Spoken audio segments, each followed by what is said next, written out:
Halló, halló, ez jó? Tökéletes?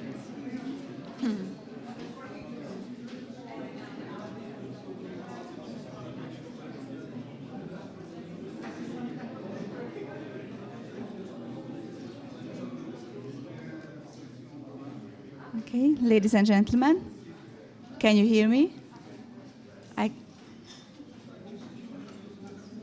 Hello? Is it okay? Perfect. Thank you.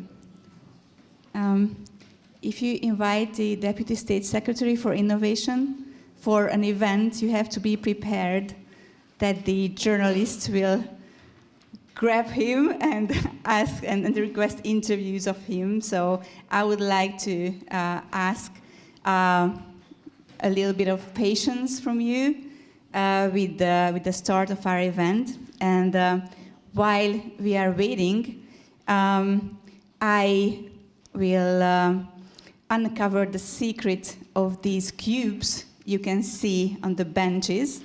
As you know, the symbol of the Hungarian presidency is the Rubik's Cube. And as it is a key objective of our event to provide you opportunities to network, these cubes are part of a little networking game. These cubes are used for teaching maths to elementary school kids. I used to have one when I was like 6 and 7 years old. And we would like to ask you to get a cube, and you will see dots in it, like paper dots, with red and blue sides. And we would like to ask you to use these dots for networking in a way that if you talk to someone you haven't met earlier, you haven't met before, please ask that person to, I don't know, sign the dot for you or just draw a little, I don't know, flower on it. And the participants who collect the biggest number of dots by tomorrow, when at the start of the closing session, we receive magical prizes from us. So we would like to encourage everyone to talk to each other, to meet each other. If you noticed, we didn't put anything on the badges aside from the name. So no country, no institution, because it can be a good conversation starter. Okay, where are you from? Which organization you represent? So we do everything we can for networking, and please enjoy it. And if you are up to a little game, then please grab a cube and collect dots. And now I would like to give the floor to Dora, who is the master of ceremony. Thank you very much. And now it's time for us to open our conference towards a strengthened European cooperation in brain health research. To open our conference and to welcome all of you, I would like to welcome here on stage Deputy State Secretary László Bódis from the Hungarian Ministry of Culture and Innovation to hold his speech and presentation.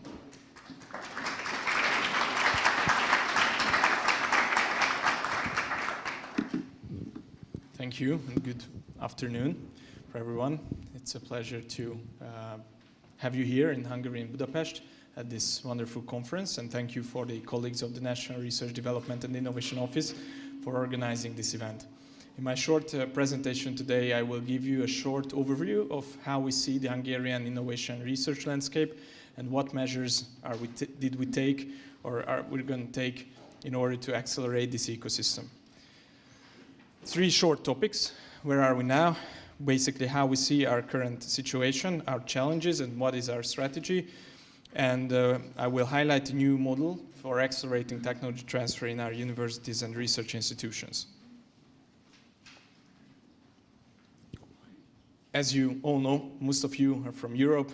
Hungary is a small and open economy and country with less than 10 million population, with 93,000 square kilometers area. What is interesting, and I would like to highlight that if we look at the population data of Hungary, our rank is 96 globally with this 9.6 million. Our GDP per capita is 47, as you can see on the chart. But still, we are 11th in terms of in Nobel laureates per capita, and we have 12 universities among top 5%. As you may know, that Hungary has very strong foundations in science. We have 12 Nobel laureates who were born in Hungary and 18 Nobel laureates who have Hungarian descent. That means that our rank is 11, and you can see that last year in 2023, 2 new Hungarian-born Nobel laureates, Ferenc Krausz and Katalin Karikó, who won the Nobel Prize, Ferenc Krausz in physics and Katalin Karikó in medicine. If you look at our different indicators or indexes, what we measure and follow, you can see that our Global Innovation Index rank is 36. You can compare it to the numbers I showed you in the last chart. Our rank in Europe is 21. But if we look at the International IP Index, for example, our rank is 15, or the Economic Complexity Index, which measures the export structure of an economy, our rank is 14. So that means that Hungary's rank in innovation and research is better than what we see in our economic performance. At the same time, if we look back 30, 40 years ago, in the 1980s or 1990s, Hungarian scientific output was among the 15 largest globally. So that means we still have work to do. I would like to highlight for you 4 results, what we achieved in the last couple of years in terms of research and innovation. One is, compared to the most fresh data in the European Innovation Scoreboard, Hungary's score improved by almost 9 percentage points on the European Innovation Scoreboard. Since 2010, we have more than tripled the R&D funding in research and development. And we have more than doubled the personnel who are working in research and development. Now, if we look at the 1 per 1 million capita, the number of research and developers in Hungary, the number is around 6,500. In 2010, it was around 3,000. So it has more than doubled, and that was the 3rd largest increase in the whole European Union based on the data of the Eurostat. And if you look at the number of PhD students, we have increased the number of PhD students since 2014 by more than 50%.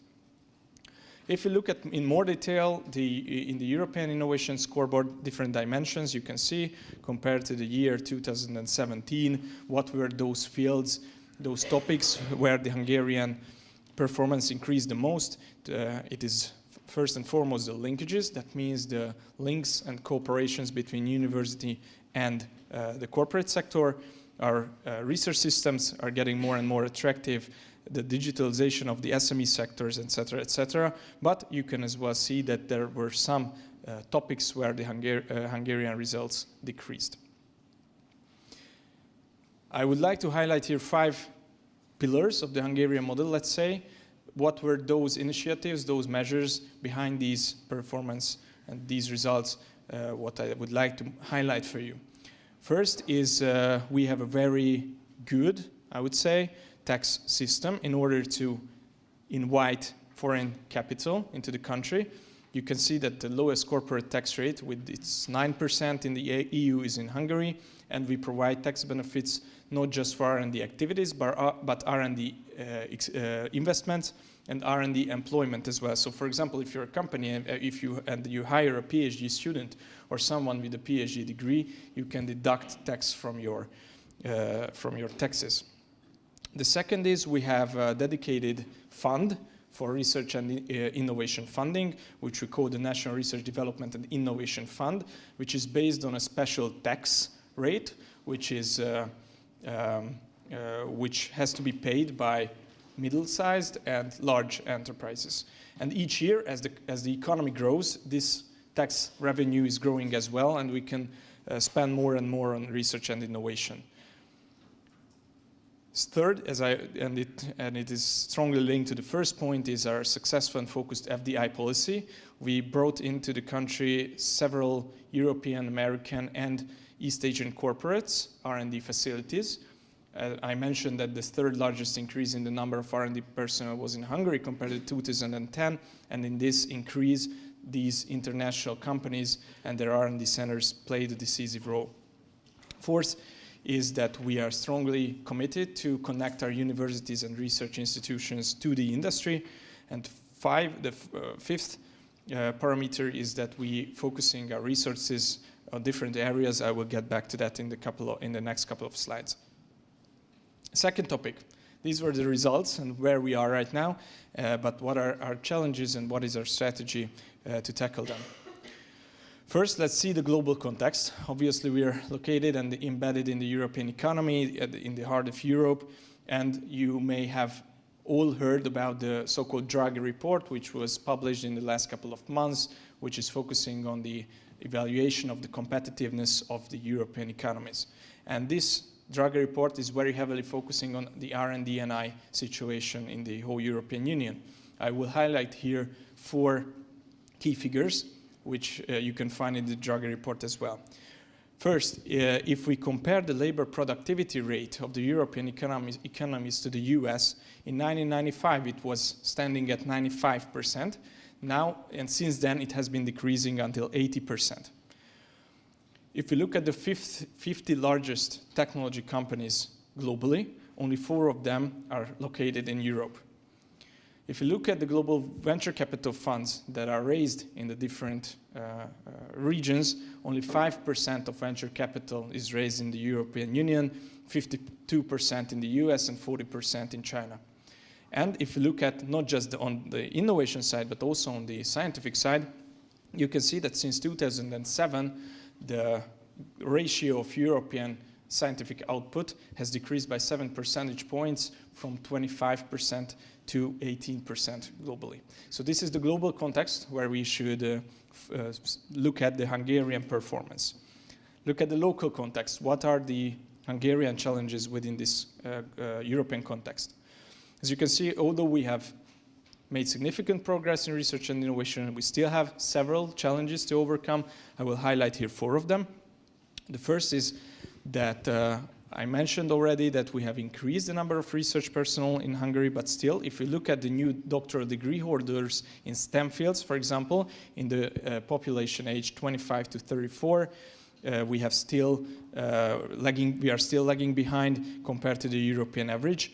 And if we look at our entrepreneurial intentions in the adult population, and we ask the average adult in Hungary that would you consider that you would start a company in 3 years, in the coming 3 years, only 8.2% of them says that yes, I will do something like that. And this means that this report, this is the GEM report, Global Entrepreneurship Monitor, which is tracking 46 countries. Hungary's rank is 40. If we look at the technology transfer activities in our universities and research institutions, we can say that it's still basically still low. That means, for example, you can see that the university patent applications number was 60 in 2023.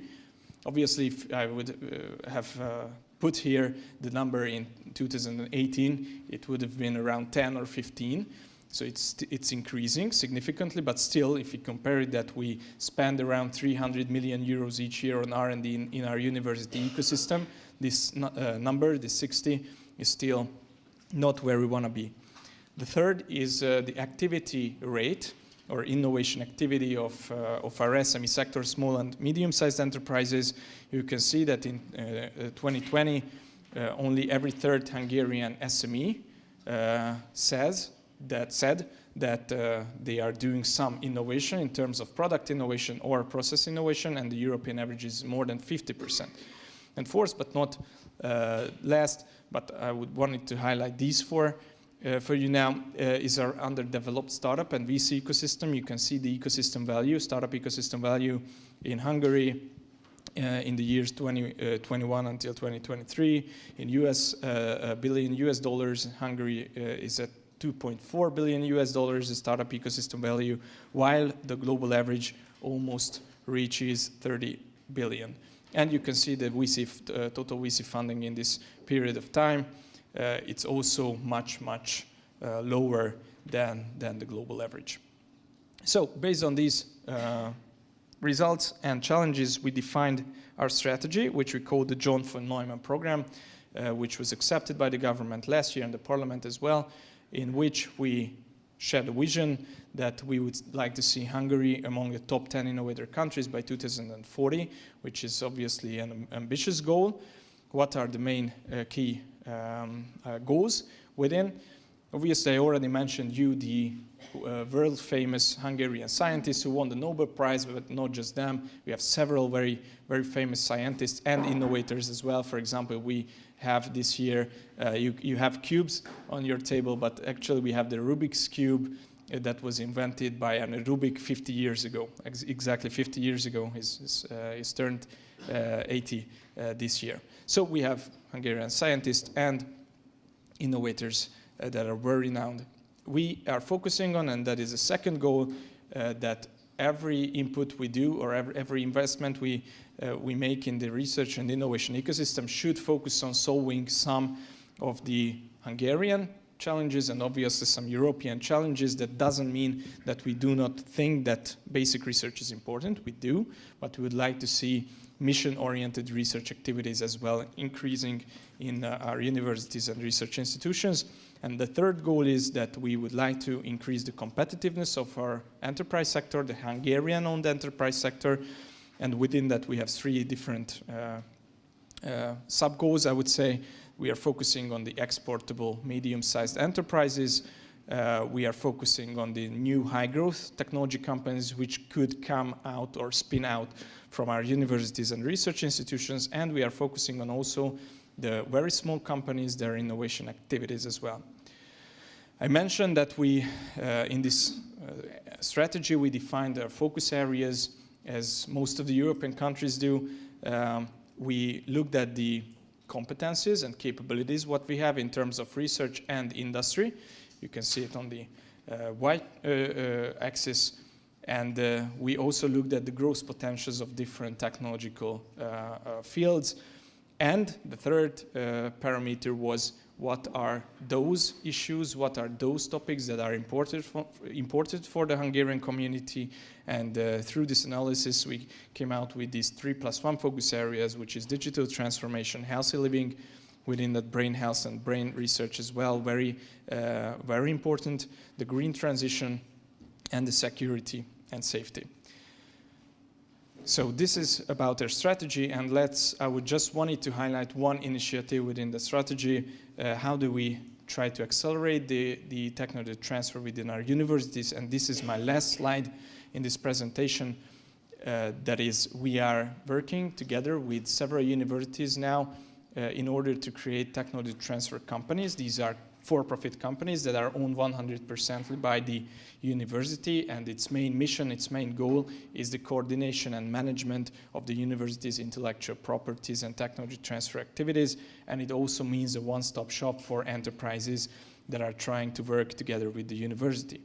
We are establishing and developing science parks around selected universities, which will be the first and foremost physical space of these cooperations between the university and industrial sector.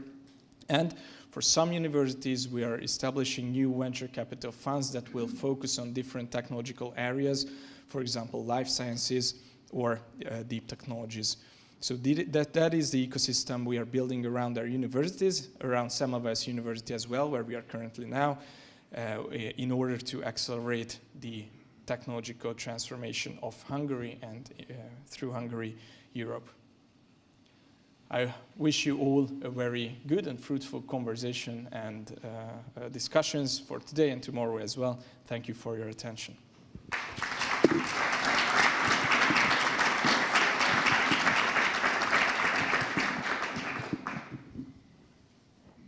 Thank you very much, Deputy State Secretary. And now our next speaker is going to be Irene Nordstedt, Director from the Directorate of People, Health and Society of DG Research and Innovation from the European Commission. Director Nordstedt unfortunately couldn't be here with us today, so she sent us a video message which I would like to ask you to listen to, please. Good morning and welcome to this conference on behalf of the European Commission. In today's polarized world, Europe needs to be very strategic in shaping its future in the world. The political guidelines for this European Commission gives us a strategy on how Europe can do this. We need to boost Europe's competitiveness, and the key will be to put research and innovation at the heart of the economy. To make our economies and people more resilient, we need progress in research and innovation in the brain area. This is especially important as mental health of the European population is declining, and the impact of the aging population is growing. So what should we do? We need to step up work on preventive health, in particular for mental health, including at the workspace. Urgent action is needed to protect the mental health of our children, especially from harm from social media. We also need to rapidly step up efforts on treatments for neurodegenerative illnesses, as well as boost research on autism, which is a fast-growing disability, especially among children. We also need to see the brain more through the lens of being our most valuable asset. In healthy brains, the cognitive and emotional capabilities of the brain are the motor of technological innovation and societal progress. However, when brain disorders strike, they often have a direct negative impact on our lives, and effective treatments are mostly lacking. For the patient and the carer, this means a huge loss in quality of life. For the healthcare systems, this means a huge cost burden. For our economy, this also means a loss in productivity. We need to invest in our brain health and skills and consider emerging concepts like brain capital and brain economy. This is especially relevant for our knowledge-based economies, subject to rapid technological changes. The EU has provided long-standing support to brain research and innovation and has invested over 7 billion euros in 2014. Funding has covered the full spectrum from basic to clinical research and includes research on more public health-oriented activities. It has led to the establishment of large global research initiatives and increased the mobilization of national funding to tackle the huge challenges together. This includes support for the coordination of brain research through the EU Joint Programme on Neurodegenerative Diseases Research, GPND, and the Network of European Funding for Neuroscience Research, NEURO, as well as the Human Brain Project, which has put in place the eBrain's digital research infrastructure, generating data tools and computing facilities. The EU also supported the EVRA project that started to integrate these different initiatives, aiming to increase the impact of brain research. The EU has also aimed to boost innovation by a number of initiatives. That includes the Innovative Health Initiative, the public-private partnership with Europe's life science industry that also has a focus area on brain research with projects on Alzheimer's, Parkinson's, autism, and other disorders. This partnership allows for innovation de-risking, and by having sectors of the industry working together, it can also accelerate the development of innovations through the convergence of technologies. The European Innovation Council is also key in helping to bridge the innovation gap between research and the market. Despite the progress made, many challenges remain. Brain disorders like stroke, migraine, dementia, depression are leading cause of disabilities in Europe. To help alleviate this burden, the EU has stepped up its effort to tackle mental health and neurological disorders with various policy initiatives with strong research and innovation components. This includes the Healthier Together, EU Non-Communicable Diseases Initiative, running from 2022 to 2027, and the 2023 Commission communication on a comprehensive approach to mental health. It also includes a key strategic partnership in the brain area, which is being developed and which will take a holistic approach covering both mental and neurological health.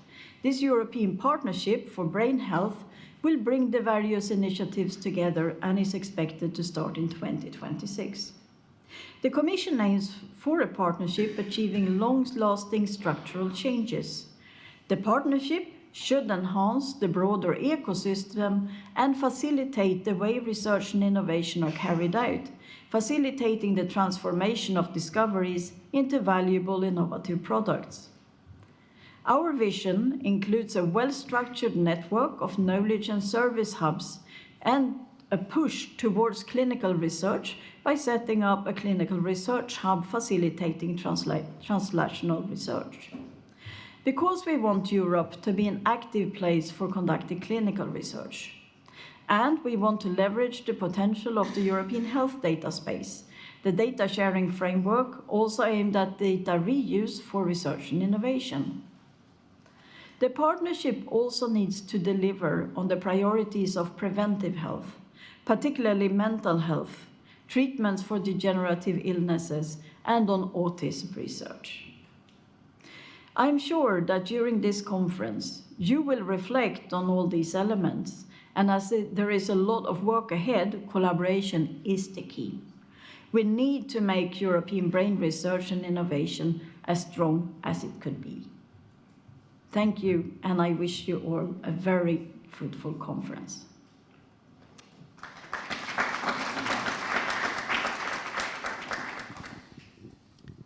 Thank you very much for Director Neustadt. And after these two very insightful speeches and presentations, I would like to invite the participants of our first panel discussion here on stage.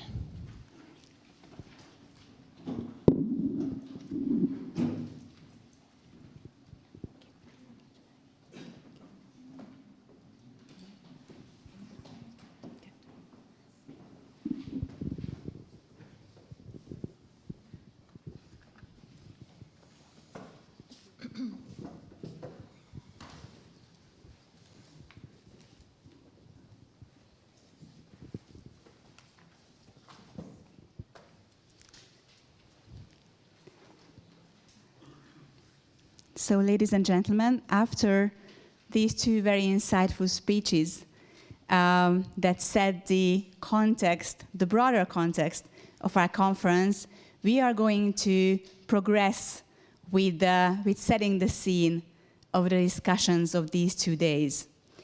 Let me introduce my panel to you. I just have to be sure. I would like to introduce you Professor János Réthei, who is the director of the Department of Psychiatry and Psychotherapy of the Semmelweis University Faculty of Medicine. Astrid Arnesen from Norway, the president of the European Federation of Neurological Associations, ERNA. Tünde Koltai, the president of the Hungarian Alliance of Patient Organizations, and Dr. Mara Parellada, a psychiatrist from the Hospital Gregorio Marañón de Amitea. I'm very happy that you accepted our invitation, and I look forward to our discussion today. I am Borbála Seng, the head of Department for International Affairs at the National Research Development and Innovation Office, which is the main organizing body of this conference.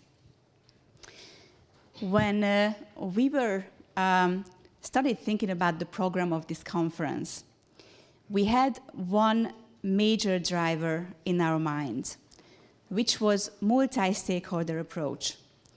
And this is very nicely reflected in our panel as well, because in this panel there are researchers, representatives of professional organizations, representatives of funding bodies like me. And I would like to induce a discussion in this panel which reflects this versatility of the stakeholders of the brain health research. If we think about the objectives of the Hungarian presidency of the European Council, we see that overcoming the fragmentation in research, development, and innovation was one of the most important aims of the presidency. And overcoming the fragmentation of research, development, and innovation can be tackled in two levels.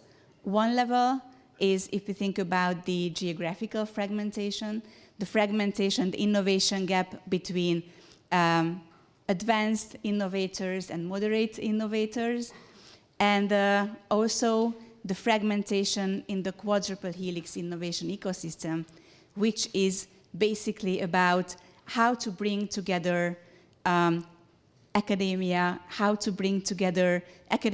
industry, decision makers, and the people, the citizens. We do believe that if you take a look at the conference program, we are going to have interesting discussions in all or in both of these two domains. And as Director Norstedt said, we might going to have some sensitive discussions as well. We might have to face challenges and difficulties, but also this is a great opportunity. We believe it's a great opportunity for all of you to take stock of where we are and to talk about the challenges and try to come up with new directions, with new solutions to what we are already facing. In this panel discussion, I was preparing 2 sets of questions. And I would like to ask now our panel members to reflect briefly on the added value of the European collaboration in brain health research. So we all know that Europe is very strong at research, though we saw the figures of the Draghi report, but still we are very strong together. And health research, brain health research, is an especially important domain of this European RDI collaboration. How do you see, what is the added value of this research collaborations? Professor Rétei, if you would start. Thank you very much. Are you sure I should start? Yeah, now we are going this way, and okay. the next question we are going that way. I thought ladies first, but I'm glad to answer. Thank you very much for the invitation. I'm János Rétei, and I work at this university. I'm the head of the Department of Psychiatry and Psychotherapy. I'm an adult psychiatrist. So to some extent, I represent Semmelweis University. I'm glad there's so many guests and foreign guests at our university. And I also represent the Hungarian Psychiatric Association and the professional college of the Minister of Healthcare in the area of psychiatry. So I have different tasks, and then I represent different bodies at this discussion. But I will try to come to your question, what the added value of the European context is. The simple answer to this question is that we've all participated in European EU-funded projects, Horizon 2020 projects, and the like. I personally always enjoyed working with European colleagues. I think this type of research has its challenges. Researchers often prefer working with their small group, and it's there's some challenges if you want to bring researchers together and share their ideas. But I always think the added value is much more, especially if you're thinking about clinical studies, not only basic research. For example, you can do a multi-locus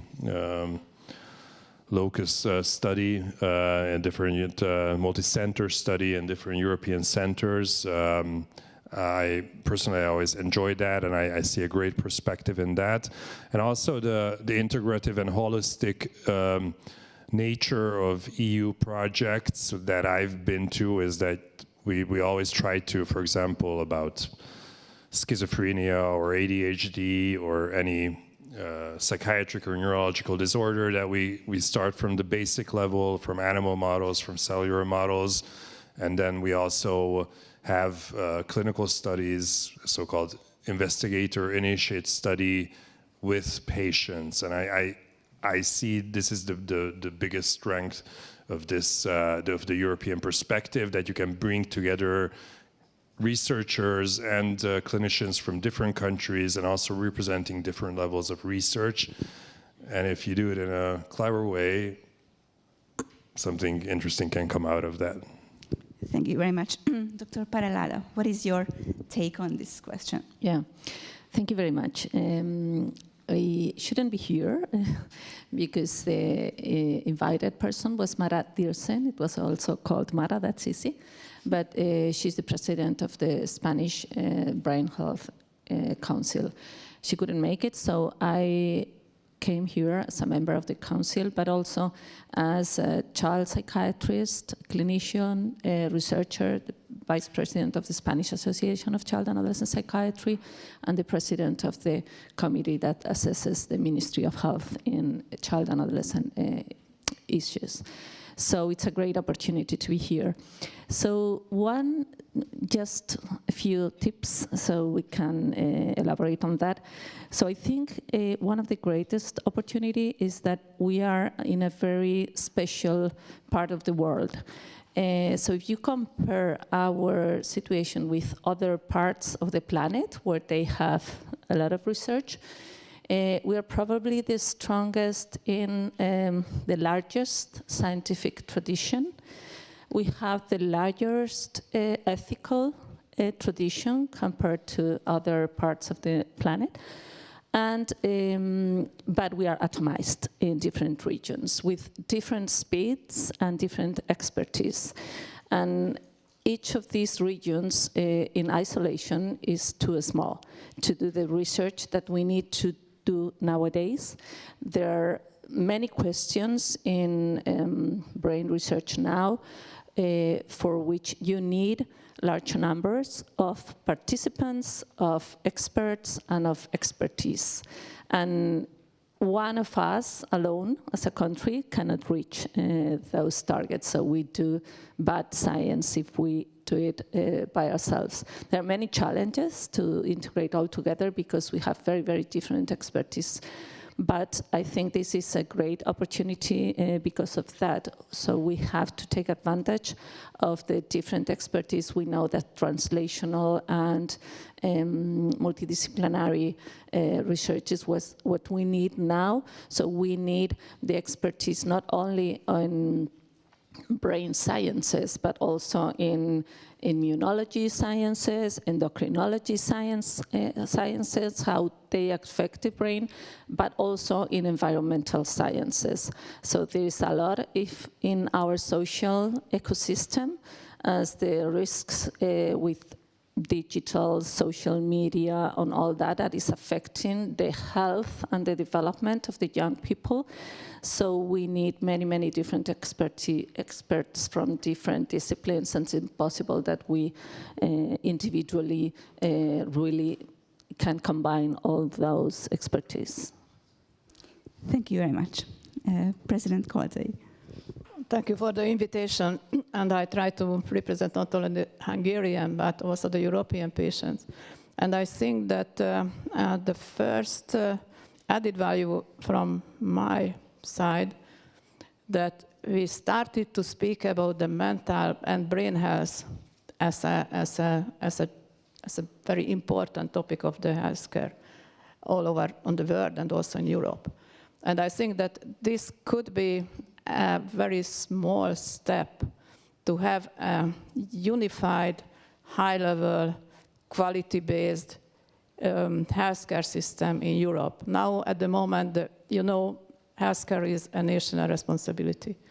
But we see that how differences are, not only in the countries, within one country, but also the different member states. So I think that that's very, very important that the stakeholders see how others are doing the same, they are facing the same problem, and they have better or stronger solutions for the same and giving answer to the same problem. So I think that if we can exchange our experiences and build into our national system what in the other developed countries are doing. So I think that this, for me, that's a very, very important message.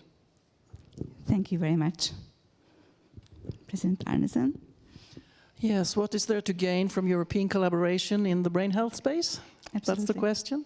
So what is there not to gain? I think that's my counter question. I think this Rubik's Cube is a nice kind of visual way. If you look at it, the most you can see are 3 of the sides. So nobody sees them all, and it depends on what you see, depends on where you are. And I think that's also the case for Europe. We are, so heterogeneous and still homogeneous in many ways. We have a very strong, all of us, I think, national healthcare systems and good universities for sure. And we still have inequalities in terms of where the best experts are. And to have this infrastructure put in place where we really can connect the best people. And also, this is particularly important when you deal with innovation. We need the best brains to work together to create the nice patterns that we want to create by this Rubik's Cube. I mean, the brain is the most complex organ we have in our bodies, so it's a complex landscape we are working in here. And that's why also the coordination and really having the horizon always, on your mind is so important and can really benefit us all. I mean, we have to do better. For most neurological and mental health diseases, there is very few therapies available. We have to do better, and we can do better. We have accomplished so much, for instance, in the cancer field, through thorough European collaboration over decades. Let's just do it. Thank you very much, and also thank you for linking the aim of the conference so nicely to these little cubes we prepared with. As a representative of a funding agency, I could relate to basically everything that my distinguished panelists have said. We sometimes, or I sometimes, consider our work as a kind of a treasure hunt, because we are looking for this talent, this creativity, this spark of innovation that will make a progress in, of course, on a national level, but most importantly from our conference perspective on the European level. How can we find those talents? How can we make sure that these ideas are not overlooked? So it is a very important question for us as a funding agency. And this would be my second question to the panelists, is that, so how can we make sure, it is a very difficult question, I know, but how can we make sure or make it easier for these actors to connect with each other, to make sure that wherever in Europe there is a great idea and a great mind will have the chance to be able to to bring his or her idea to the level when it can actually produce European impact for the European society. So how can we make sure that these actors participate, and what are the real challenges of this participation? Let's start from here. Okay. I mean, how you shape the calls are really important, and to stimulate creativity and innovation is a separate kind of exercise. It's not just about the solid science; it's also about the creativity part.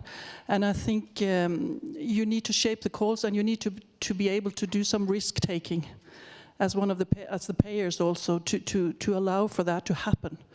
Because if you always stay on the safe side, very little happen in terms of innovation. So I think that's really important. And I think we have a lot of very good, NGOs in Europe, the professional societies, the patient organizations, for instance, the European Reference Network. We have a lot of health data space infrastructures being put in place and developed as we speak. And I think making better use of them we just need to better use what we already have, and maybe a communication when the calls are shaped with some of these societies or organizations would be very beneficial in terms of opening up that dialogue before setting the course.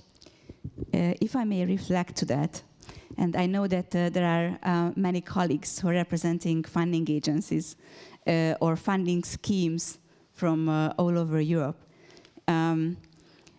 How do you see this risk? It is a very interesting thought. So what is the risk you are missing from this system? Or what is the, I'm not saying that you are missing, but what is the risk these funding agencies should aim towards? I don't think I'm the right person to point out that, honestly, because I've never worked in the funding agency or anything. I just see it from the other side, from the output side, where I am thinking, I've been part of some EU projects as a patient representative, and I see that the way that it's too kind of, I don't know, in the box, think a little bit outside the box and allow for that to happen would benefit the outcome. I don't have the answer to your question, sorry. Thank you so much for raising this.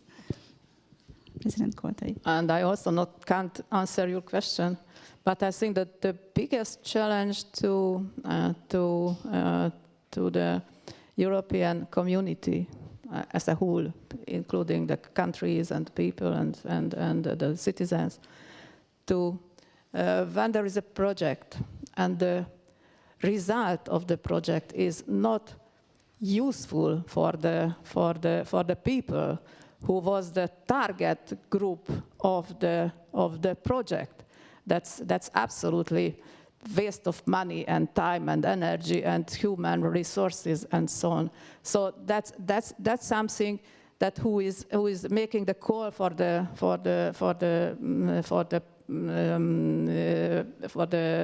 initiative or the European project. I think that they must be more clever than was in the past, and must involve the patients, the patient expert from the beginning of the calls to determine the real values of that project. So I think that without that, the money will be spent without any useful result for the patient on the street and in the families. So I think that this is, from my side, is that the message. And how do you see the willing of the patient organizations to participate in these projects? Is it very difficult to mobilize, to awake the interest of these organizations in participating in these projects? Are there fears among the organizations of participating? So how do you see this from your perspective?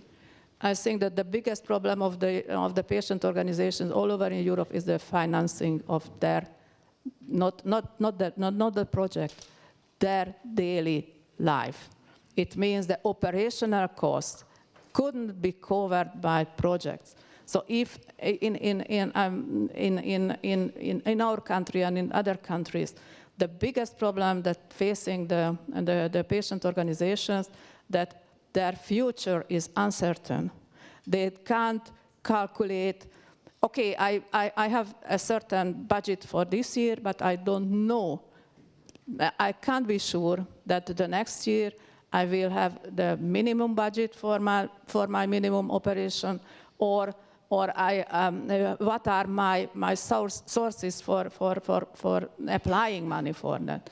That's the biggest challenge for the patient organizations. We are here. There are very good patient experts on each disease group, but sometimes we can't take part of valuable project because mostly we are working volunteer. We are underpaid. Our knowledge is not acknowledged. This not paid even by the projects, And then I think that if we can go forward on that way, I think that the patient organizations, the patient experts are ready to cooperate on any level, at any project. Not the same person naturally. So that's I think that we can do it, and we are ready to do it, and we are more than happy to do it. Thank you very much, Dr. Parellada. Yeah, thank you. I think your question was about how to increase or how to, catalyze the talent and creativity, I think. I think in that sense, family and patient associations is one of the greatest opportunity with some challenges I will say a little bit about.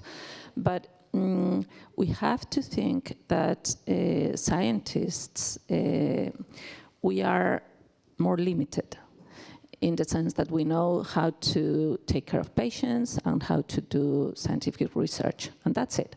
But in family associations, in patient associations, you have all kinds of professional backgrounds. So if you use that force wisely, then you can really be very creative and bring in perspectives, social perspectives, including, for example, in my field, neurodevelopmental disorders and autism, so philosophy, sociology perspectives, which are very, very important. So I think that we need family and patient associations to do that, to really include the general society perspective, because they have all kinds of backgrounds. That comes with a big challenge, in my view, in addition to what she was saying, of course, about funding and expertise and time and everything and support, is that the patient and family associations are really representative. So I think they have to be professional in their work also and represent all stages in diseases. For example, in autism, it doesn't anything to do like high-functioning adult patients with intellectually disabled children who have needs that are better accounted by carers, families, and so on. So I think a sophistication of the work of the family association with representative perspectives is one of the best ways forward. Thank you very much. You touched upon a very important point, which is involving more and more disciplines and fields in brain health research. Do you have any good experience in collaborative research when there were very different types of disciplines and social sciences also involved?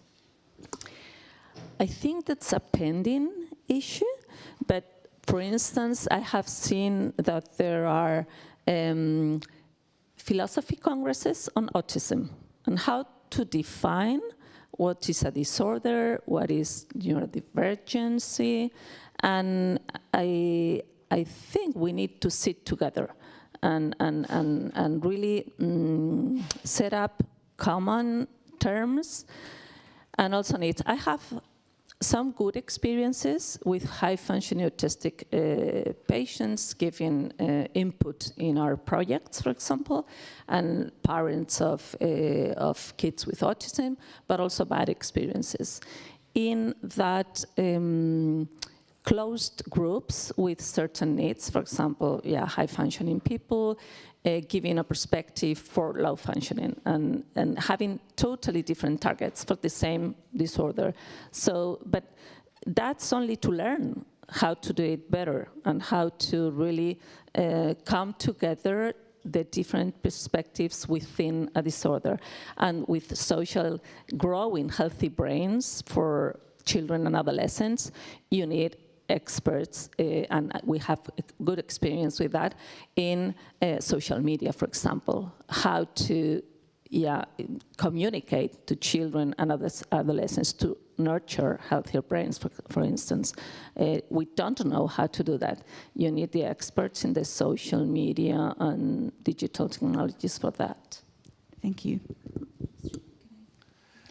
Yes, I just wanted to comment, sorry, on the same question. So I think about the holistic or the multidisciplinary approach in research is so needed, because when you ask patients and families, what is it you need? It's the multidisciplinary approach. It's not a neurologist, a psychiatrist, or a one single profession that can really help and solve and be the one person you need. It's always multiple, and it can be a social worker, or it can be a nurse, or it can be whatever profession, occupational therapist, physiotherapist, you name it, depending on where you are in your disease and what you need. And to do more research on the importance of these interventions is crucial for how we build up our healthcare systems and really equip them to do a job that helps. That's what we need. We need help. And we need research to document the value of what comes out of that. Thank you very much. So the original question was how not to overlook genius ideas. And I think it's very important. My personal view on that is you need functioning institutions, universities, research institutes, also healthcare units, so hospitals or clinics, and learned societies and patient organizations. And if of course, that's also a financial question. If these institutions are working well and they're not fighting for survival all the time, then the big ideas will come forward. You need working small research groups, clinical units, where really which can function like idea labs. And if somebody has an idea that can nourish, and they can talk about it, and it can come forward. Risk-taking, I'm not sure what the best strategy is. You could think, if you have institutions that are working well, that have a track record of solid scientific output, you can always take risk, and you can expect those institutions to or those networks to go on and come forward with the next great idea. And I would like to draw attention to one problem that I think exists, and we have to talk about this in the next 2 days, and that's what I call a knowledge gap or translational gap. Especially nowadays, I'm 90% a clinician and a clinical researcher, but I also do basic research, and I used to do much more basic research. And when I was working in the United States in the Salk Institute for Biological Research, I realized that there is a huge problem that people doing basic research will not necessarily understand what clinical researchers are doing, and vice versa. So there need to be people who translate between these two groups, which is always difficult. But also we could extrapolate the same problem between, let's say, clinicians, psychiatrists, child psychiatrists, neurologists, and patient organizations. I think we understand each other in a way, but also a lot of translation has to be done. Why is this important? Why are the patients, why are the healthcare users emphasizing this problem? How does this impact the lives of patients and their families? I mean, let me just tell a very simple and oversimplifying experience. Let's say a basic researcher wants to make a new transgenic mouse model of autism. Patients will not see why that's important. Why should that be funded? And I think both groups have their truth, and it has to be, this is like a translation. We have to go back and forth and tell each other why this is important. And what do you think, whose task is to be this translator? I'm not sure about that. It's researchers, the nature of research is that you want to go deeper and deeper in a small field, and you don't necessarily want to start looking in a broad sense and translating between areas, because that's a lot of energy. I don't know. Let's talk about that later during the conference. to add this bit, because translation of the medical literacy to different target groups and different people and different level is my preferred message always in the conferences. Because it's very good when we agree on a very good guideline, very good material, document on English, on very professional language. Okay, we agree to translate it in lay language, lay English. But we need to translate it into different national languages that must be sure that the people on the street will get the same message as the high-level scientists and researchers agreed and proposed to all of us. And this also need money and need time and it's always forget from the results even from the European projects when many countries are there. So that I think that to plan a project must be included a part of the cost to make translation into different national languages. And also to add to this, which I think is a key issue, it's like science, communication and divulgation. I think we need specific calls for that. And I would say that clinicians are in the best position to do that if you provide them with a little bit of time and funds to do that. But it's not that much. It's only to give it the space and the importance. The clinicians are in the best position. They talk with patients all the time, and they can understand the science. But I think you need to really organize that in specific calls to update the scientific knowledge regularly.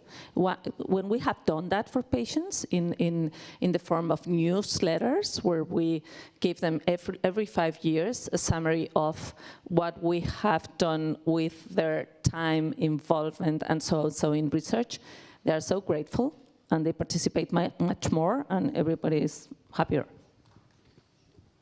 Thank you very much.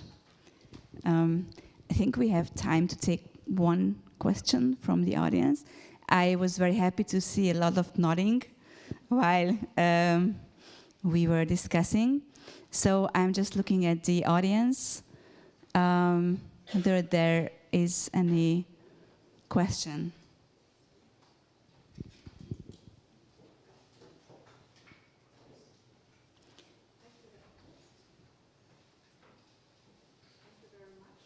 It's still not working. No. Now, sorry. Oh, yeah. Okay. Thank you very much for this really interesting and insightful discussion. I really liked your last point, that we need translators between patient representatives and basic researchers. I think it really needs to be scientists. Maybe it's mainly clinicians, but maybe not only clinicians, but anybody who really understands the value of science communication and has an interest in translating all this relevant knowledge into lay language, because that's really, I think, at the end of the day, what is important. I really liked your point that the people in the street need to understand why we need this basic research. That should be the goal. Thank you very much. Who would like to reflect to that? No, I can just reinforce the need. And I think I really don't understand why it's so difficult to speak easy about what you do, even if it's complex and I don't know, complicated. But so for me, it's not difficult. It's just doing it. And I think the importance of having this dialogue that we have here today between different stakeholders is super important, and it's very helpful for all. That we understand each other, and that the basic scientists see also the value of this coming actually into some benefit for where we are in our lives, and vice versa. I understand that basic science comes first when we develop therapies, but it's a long road, so I need some explanation to really be patient and wait. Yeah, I wanted to make a last comment that has some connection with that, which is one of the greatest challenges in getting involved in, I don't know, in European projects or whatever. It's really huge effort consuming for researchers, and you end up spending much more time in logistics and trying to work out the administrative, the regulatory, the legal procedures, and with little time to do the work you are more expert in. So that's a claim for really support, time, money. We need more time to set up projects, much more time and money. And we love doing this science communication, or many of us love it, but we need time, and we are always running against deadlines and timelines, and sometimes losing time that others can do in things we are not expert in. So for that, we really need a lot of support to getting involved, and not only to say in your CV that you have been part of a European project. Maybe we can build an infrastructure within these brain health programs where we have support provided to those who want to apply for funding, instead of having the consultants take the 10% out of the money you get. Or more. As a funding agency representative, I felt personally touched by the suggestions of reducing the administrative hurdles and allowing the researchers more time to actually not only to do the research, but to be able to make sure that the results will not only in like quotation marks stay in academic journals, but reach the people whose life they are supposed to make better. So, of course, as funding agencies, we also have our perspectives. I would be happy to share it throughout the coffee break, but we have to wrap up this panel now, and I would like to ask you, as this is the scene-setting panel of the conference, so what was the burning question for you when you came here? That what is the question you would like to find the answer throughout these 1.5 days of discussions?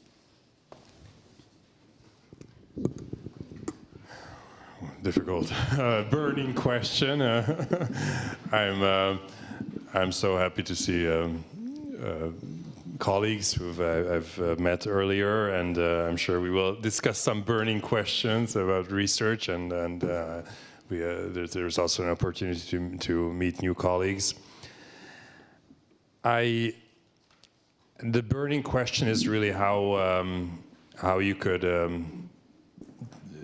do these projects, international European research projects, in a better way, more efficiently. And one aspect that we haven't talked about is training. I've been involved in a couple of EU projects where training was also very important, and I believe that's also part of the game. It's very important, not only to every aspect that we talked about it, but to also involve young researchers.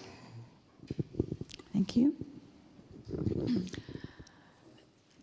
I was new in these kind of activities, so I was amazed and a little bit overwhelmed by the number of different institutions, societies, agencies, federations, associations. So I was hoping to leave here with a clear idea of who is who, where is the support, to see that there is a common roadmap of really understanding where are the challenges, so the infrastructures that are needed, but stable and long-term, so in order to support that each of us does his or her job more efficiently. And so unify all the multiple efforts that are being made in different countries and institutions. Thank you. So I think again, I start from the people on the street. So I think that when I can see, or we can see, that the people with brain disorders and other chronic disorders, their quality of life and health-related quality of life will be better than it was yesterday. So I think that this is something that we can have as a target. Short-term, medium-term, long-term target to have the patients and the people on the street much better quality of life and health-related quality of life. Thank you. Yes, I think I want to end as you do. I think what makes us really successful in the future will be that we get to know each other, that we have meeting places like this. And I love your game, really. I already have 2 actually signed here on my small little notes. So I will get all of you to sign on mine, please, because it's really interesting and it's really important that we speak to each other and learn to understand each other's perspectives. What do you see, a 3 or a 5 or a 6 or a 1? They are all equally important. And it's so interesting to hear how you see that. So that's just my ending here, I think. Thank you very much. And I would also like to thank all of you for sharing your valuable thoughts and the great ideas. Thank you very much. And I would also like to thank the audience for your questions and for being receptive to these messages. And I wish you and the audience also great 1.5 days of discussions. Thank you very much. Thank you.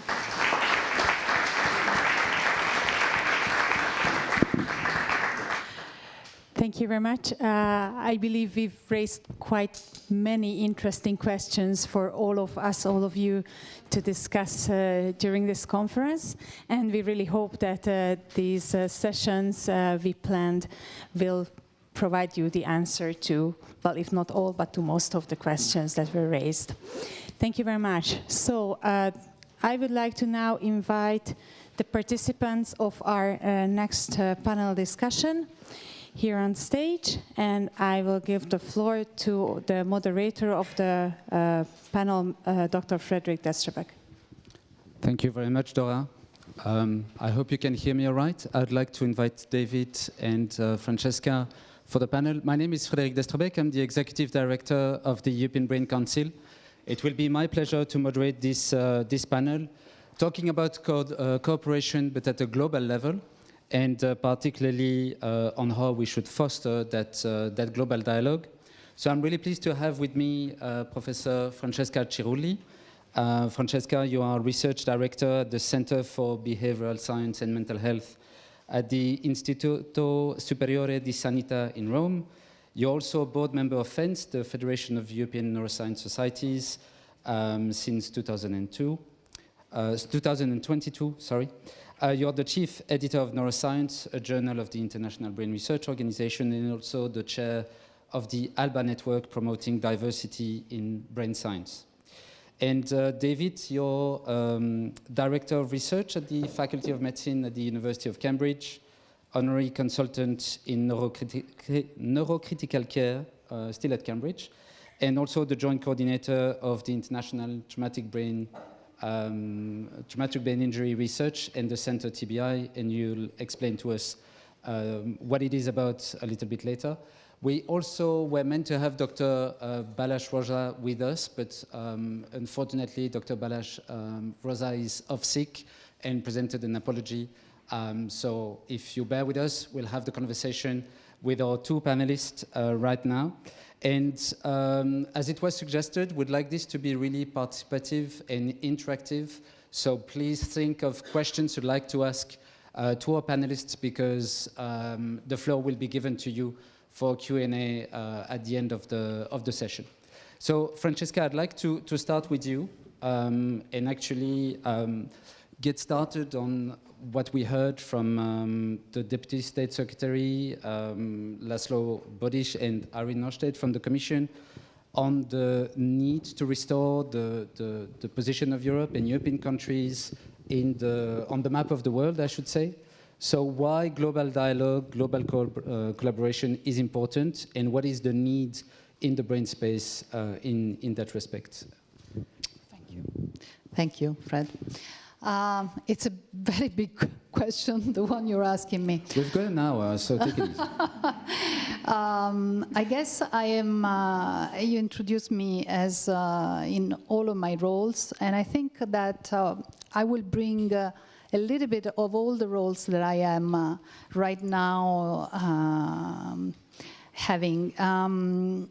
Because, I mean, this is really about global, right? We're talking about global and why global is important. And I think this is important at very different levels. It is important at a basic science level. It is important also more in general for society. And I will try to explain what I mean. I don't have to tell you what the burden of mental disorders is. You know very well that the pandemic has shown us how much, independently from COVID, from what actually COVID did, that there is a huge gap between what we are experiencing in terms of burden of these disorders and treatment. So we know we don't have a lot of effective treatments. I'm thinking about major depression, for example. We know that antidepressants are not effective in all patients. And this, being in 2024, I think, tells us that we're really far away from having, reached a, how shall we say, a decent level of care and treatment for patients. How do we go about, moving forward? How do we move forward? After so many years of industry putting money into brain science, clearly what we have seen is that over the years, just because brain science wasn't delivering, money has been taken away. And I'm talking in general, money put into brain sciences has been, we have seen as basic scientists, and now I'm speaking as a basic scientist, we have seen less money coming in, which in a way is, again, a result of the fact that we are not delivering new treatments.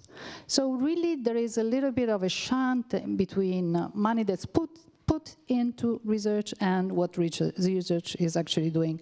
And now we come to the global challenge, and why a global and a more diverse approach to to mental disorders is important.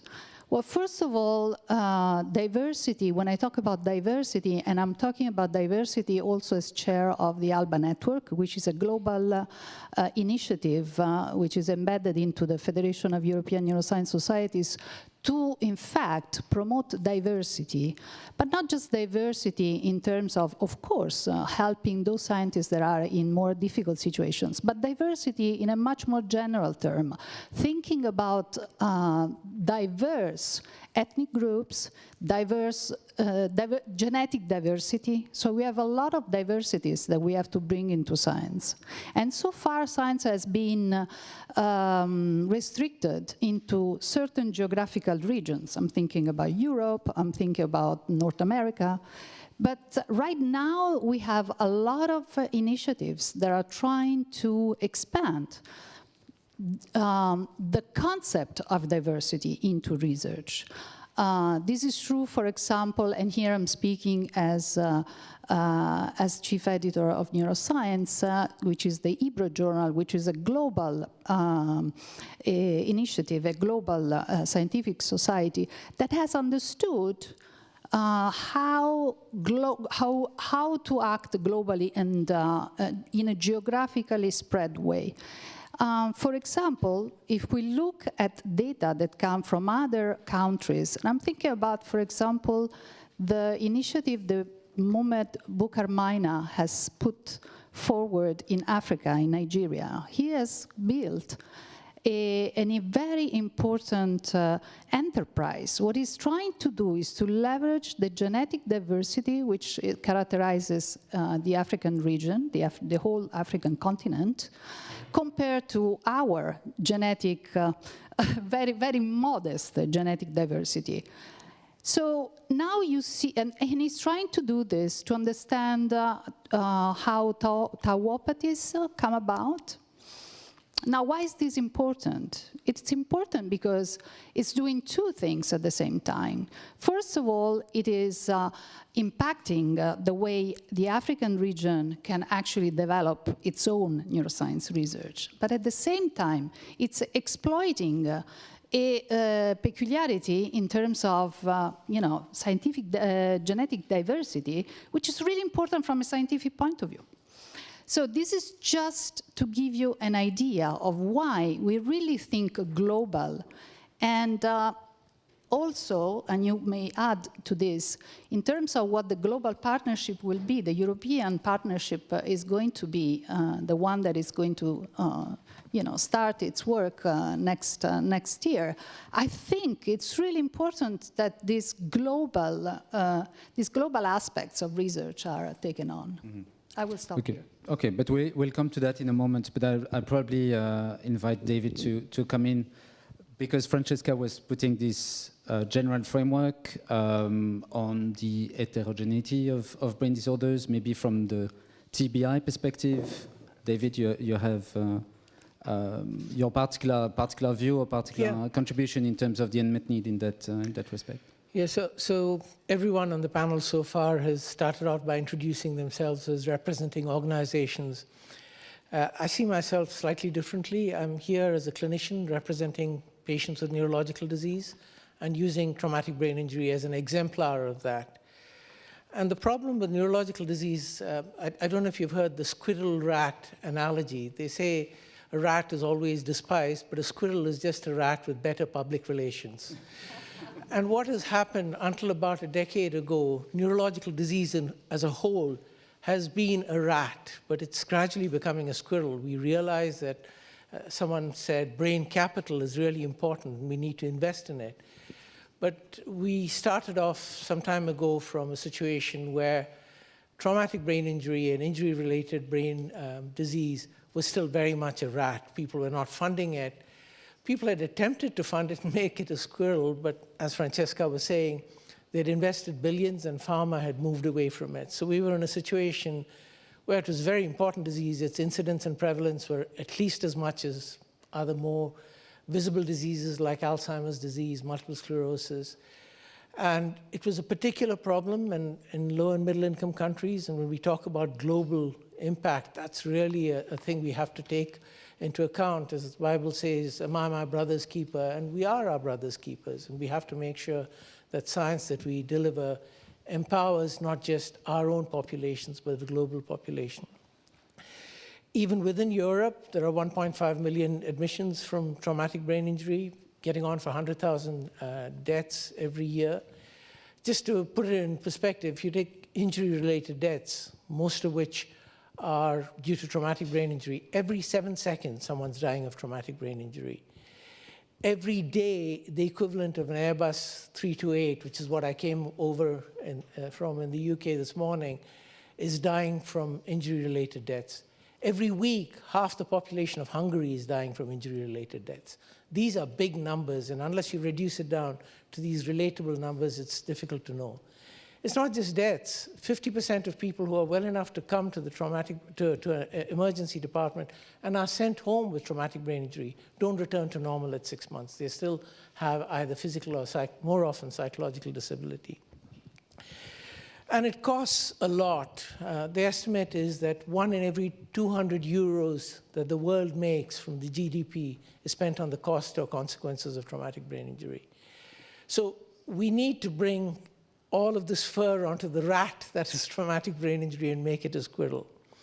But despite this, when we started out about a decade and a half ago, what we found was that despite this huge impact, we were not actually well coordinated. Pharma had become disenchanted from negative trials and had moved beyond traumatic brain injury, moved beyond neurosciences actually in terms of clinical output. And the world had started to ignore it because other diseases with better PR had become much more popular in terms of global assistance. So if you take normalized for disability-associated life years, what happens is if you look, HIV has $4 spent on it for every DALY, malaria about $10, tuberculosis $25, traumatic brain injury about 5 cents.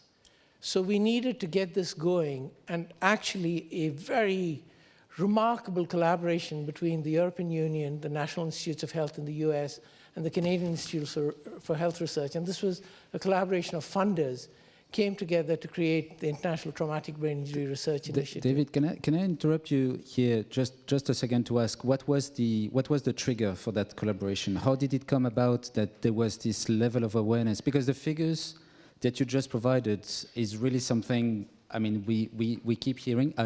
To be honest, I didn't know it was so low for TBI. But how did it come about to have this degree of awareness and then willingness to set up this collaborative platform? So what happened was that we had been grant holders on US grants, and they had been on small grants from the EU. But then 4 of us, Andrew Maas, who was in Antwerp then, Urban Ungerstedt from Sweden, Nino Stocchetti from Italy, and I went to see Ruxandra Draghiakli, who was then Director General Health, and made the case that, look, we needed a global collaboration because we needed the wisdom of crowds. And I have to really praise the input that the European Union provided. And Tim Ramaker is here, and his predecessors at that stage really supported us and took this to the USA, and in a conference that was appropriately enough in Las Vegas, we threw our dice on the table, and this came about. So it doesn't only require to take a coffee with commissioned civil servants. No. You need to go to Vegas. You need to go to Vegas and gamble everything on it. And that was preceded by frameworks that had been developed, things like the International Neuroinformatics Coordinating Facility, which provided an infrastructure for the collaboration, networks of researchers, but also creating a common vocabulary, the common data elements that have been actually done by the NIH, so that we were talking the same language with the same grammar and syntax. And that allowed us to get this going. And it made a huge difference. In the course of one research cycle, about $100 million worth of research from funding bodies, and there was additional funding that came along that was put into it, into traumatic brain injury research. It delivered lots of evidence. It provided information for guidelines, and it also, through 2 Lancet commissions on traumatic brain injury, provided information not just to academics, but also to policymakers and funders. And those have provided very strong basis for what we want to do. There's probably less than 5% of what we want to do and what we need to do, more importantly, again, as an advocate for the patients, that's been done. But it's provided a basis for us to move forward.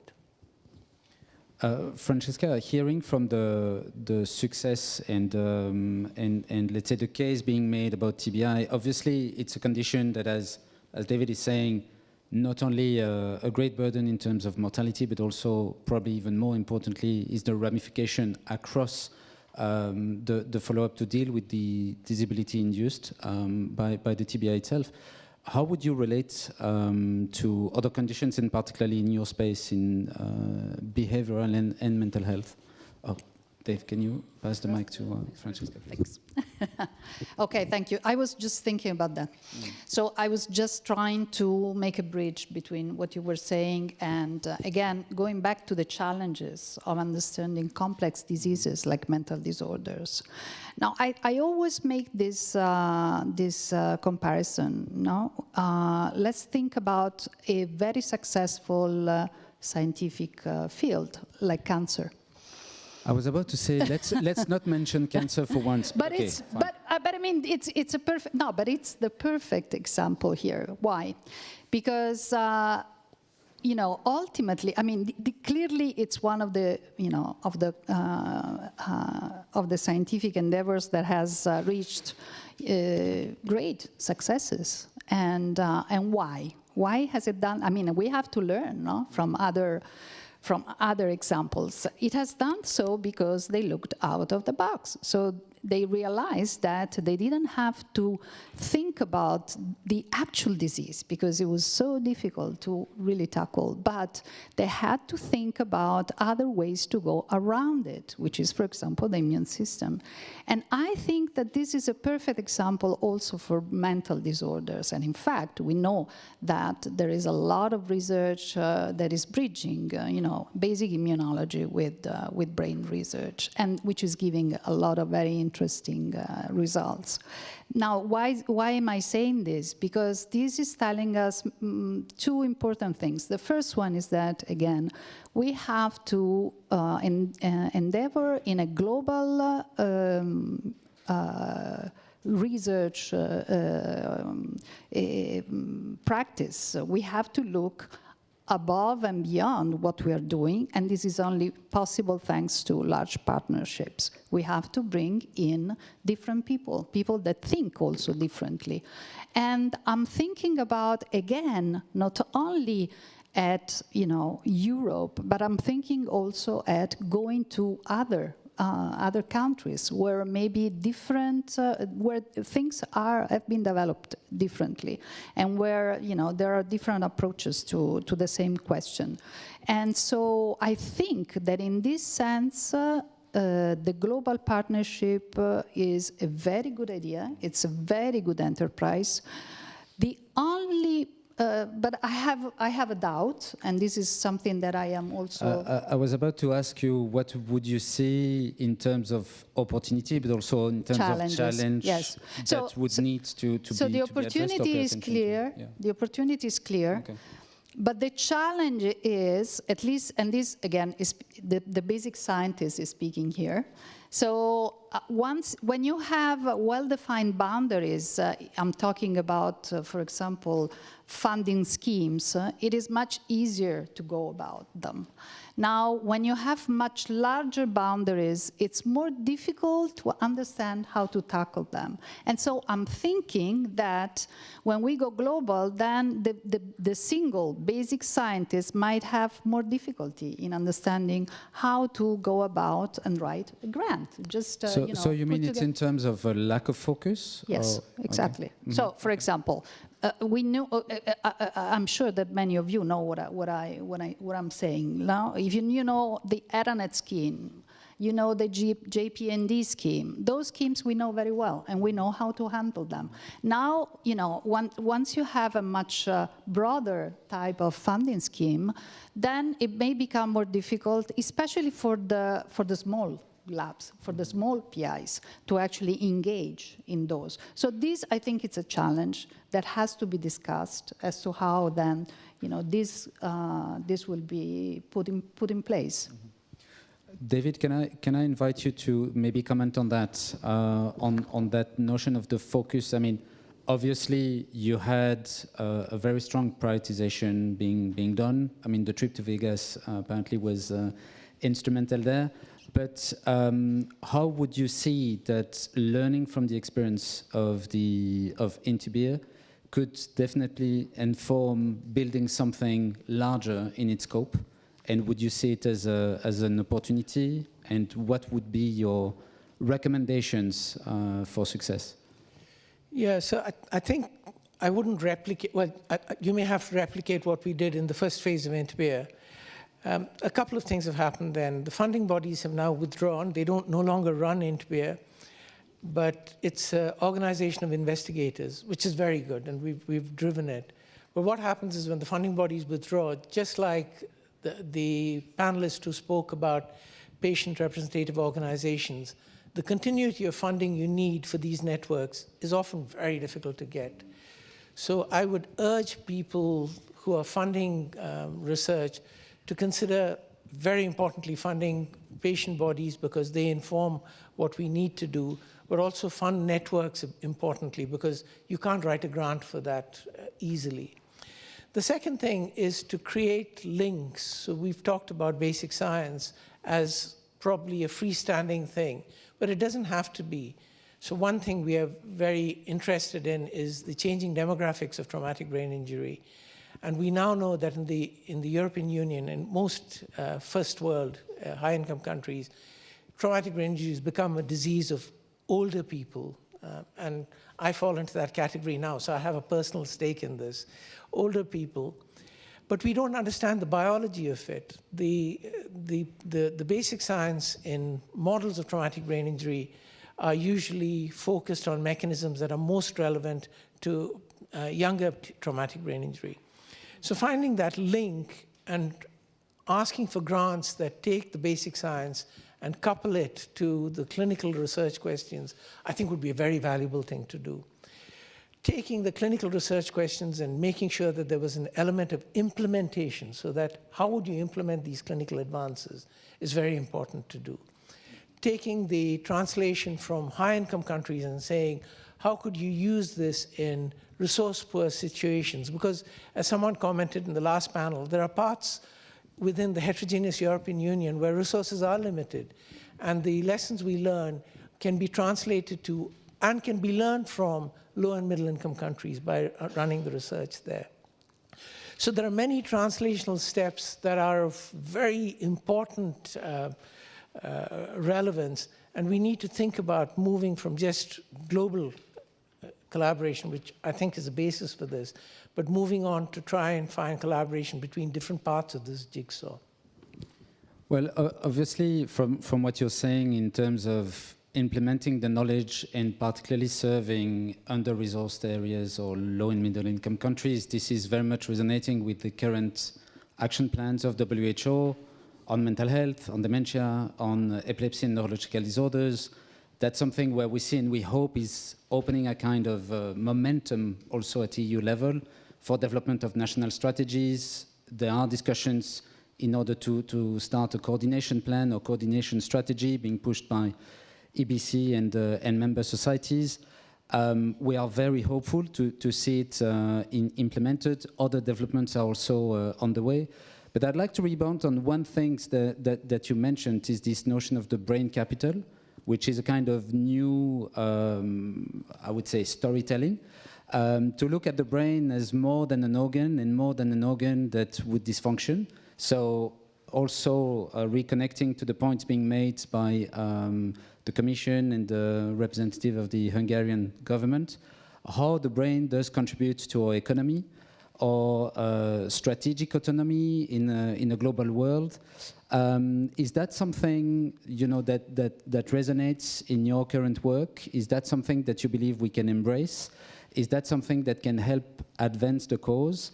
And also, I would say primarily, advance the awareness on the need for action. Do you want me to go first? Yeah. Who is inspired can go first. So absolutely. I mean, I think I'm speaking to people who share my opinion. But the cardiovascular system, the rest of the body is merely a support system. The only important organ in humans is the brain. And that's Thank you, David. Nobody is going to contradict you in this room. So. But the rest of us merely make us human, whereas the brain makes us the people we are, the person we are. And it's critical for that. And because of that, both at an individual level and a societal level, it's both what we want to protect, but also provides the protections and the advances that we can put in place to ensure that we as individuals and as societies and as humanity can progress. So there's no question, and I think we need to bring this message across. And we don't have to make a big deal about it. I think people in the street understand it. But we just need to find out the route and create the roadmap telling them why the work that Francesca does as a basic scientist is going to translate to the clinical research I do and how it's going to be implemented, not just in treating disease, but in preventing disease. Many of the diseases that we are now dealing with are diseases of the host response. The world has been very used to dealing with pathogens. But if someone gets banged on the head, there's nothing we can do about how hard they've been banged on the head. What we are doing is interfering with the host response. And for example, if you take neuroinflammation, it is a basic process in every disease we have. It's important in stroke, it's important in traumatic brain injury, it's important probably in psychiatric disease and depression. So that modulation of the host response, starting from genetics and genetic heterogeneity, moving through to the proteomics, the epigenetics, understanding that basic biology, making the person in the street understand how that stream of knowledge goes forward and changes their life is the important thing to do. Francesca, actually, I was asking that question to challenge your request. I would take it a step further. Okay, go ahead. I don't think we have to say, you know, the primate of the head versus the rest of the body. I think at least this is really the research that I do as a basic scientist, and it is to realize that we are a body, a unique body, and we cannot take away the brain from the rest. And what the brain does is very much connected, actually, it's inherently connected with the rest of the body and vice versa. So we know more and more. I don't have to mention the gut-brain axis to, you know, indicate a clearly new concept, which is really old, and that is that mens sana and corpore sano. We know that the body is strictly and interdependently connected with the brain. And so we cannot think of brain health without thinking of the whole body, the whole body's health.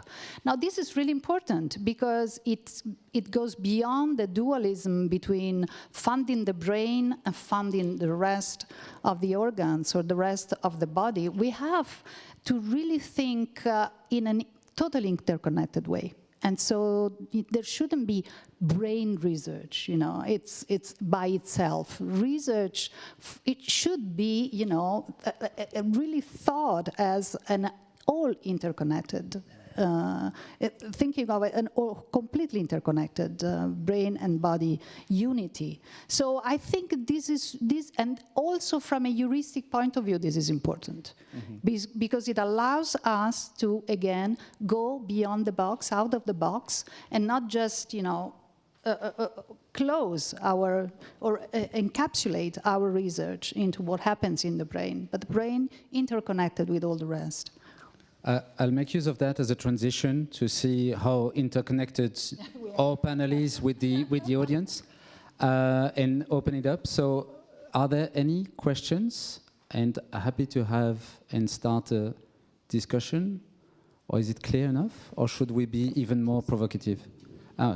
Tinko. I should just make the point that I agree completely. Well, by the time the mic arrives to Dinko, David, yes? I should make the point I agree completely with Francesca about the whole body. I was just making a humorous point, but without a doubt that is the case. No, but please don't agree all the time, because otherwise it gets boring for the audience. So, Dinko. Okay, thank you, Fred. This is great discussion, as always.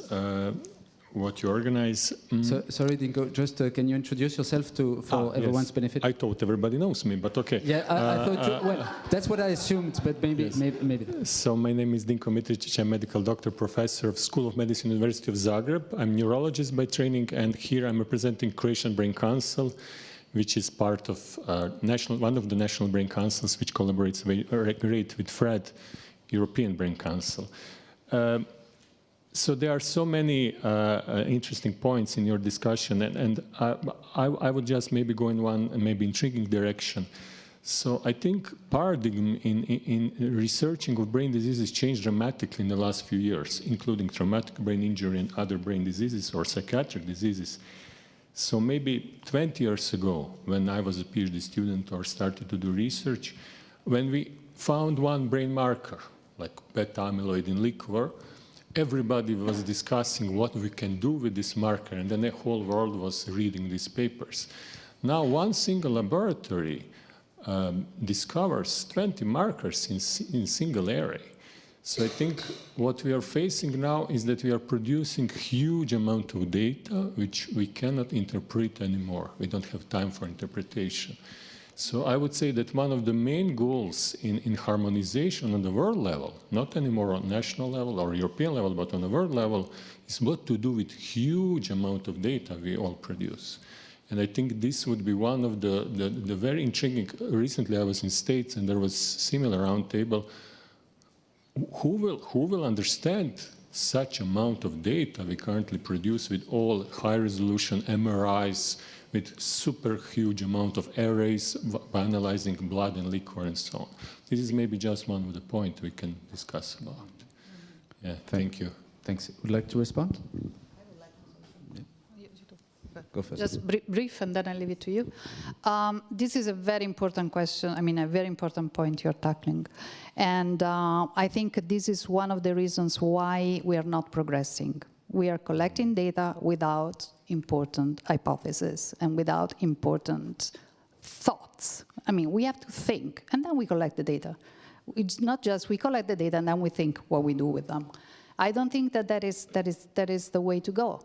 Clearly, having a lot of data is important because it tells us, trends, and we can think about, population level. That is very important. But without a thought, without having important hypotheses on function and how things work, we cannot, the data will just be a burden for all of us. So I am going to disagree. Great. Thank you, Dave. So I think that is important, but if I go to the example of Center TBI, so the European Union funded Center TBI, which was a cohort study of 5,000 patients approximately with traumatic brain injury, 30 million euros. And we had hypotheses, and we addressed those hypotheses. But the data were made available for wider use. And I answer your question by saying this, that it's not just the people who are collecting the data who are responsible. There is a whole world of researchers there. And particularly in the low and middle income countries, the methodological approaches that are available require a computer and require a brain. And those advances can be achieved with the wisdom of crowds, and there are so many people available. So the Center TBI, from that 30 million, we recently crossed our 300th peer-reviewed paper over a period of 15 years. And these are variable standard, variable impact factors, but they've all contributed pieces of knowledge, and at least half of them have been driven by people who were outside our collaboration. So fair use of data and ways to get around the absolutely essential data protection issues, perhaps through federated analysis or finding differential privacy algorithms, is really critically important, because the data, when amalgamated in one place, has a strength of its own that people will bring their expertise and interest and enthusiasm to, and it doesn't have to be the researchers who collected it. I'm surprised none of you has mentioned the magic of AI for the data mining. Yeah, so AI is just a squirrel, I think. It's just another. It's very important, but I think it's an analysis method. Are you allowing us all to quote you on that one? Absolutely. So okay, it's going to be on social media in any minute. Okay. Elena, please. Elena Moro, neurologist. I'm president of the European Academy of Neurology. Thank you for the outstanding discussion. My question for you is, can we also talk a little more about prevention, especially in your field? And with prevention is education. So maybe we need to invest a little more educational, public, and prevention. So I think you're absolutely right. And there is a public health piece of work that needs to be done in terms of co-prevention. But there is also secondary prevention during teachable moments. We know that there are now increasingly, our view is there are two vulnerable periods when relatively mild traumatic brain injuries will make a big difference to people's lives and outcomes.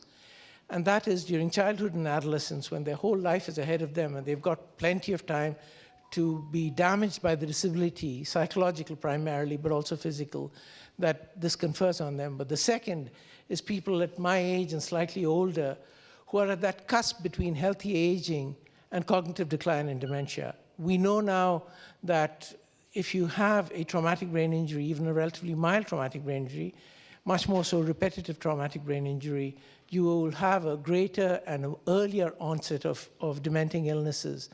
And finding that teachable moment, finding that vulnerable population is really important, and trying to make interventions that prevent that transition or in the earlier age group. And it's not just traumatic brain injury, I'm using that as an example, but simply exposure to social media that can cause changes in psychological health is really important.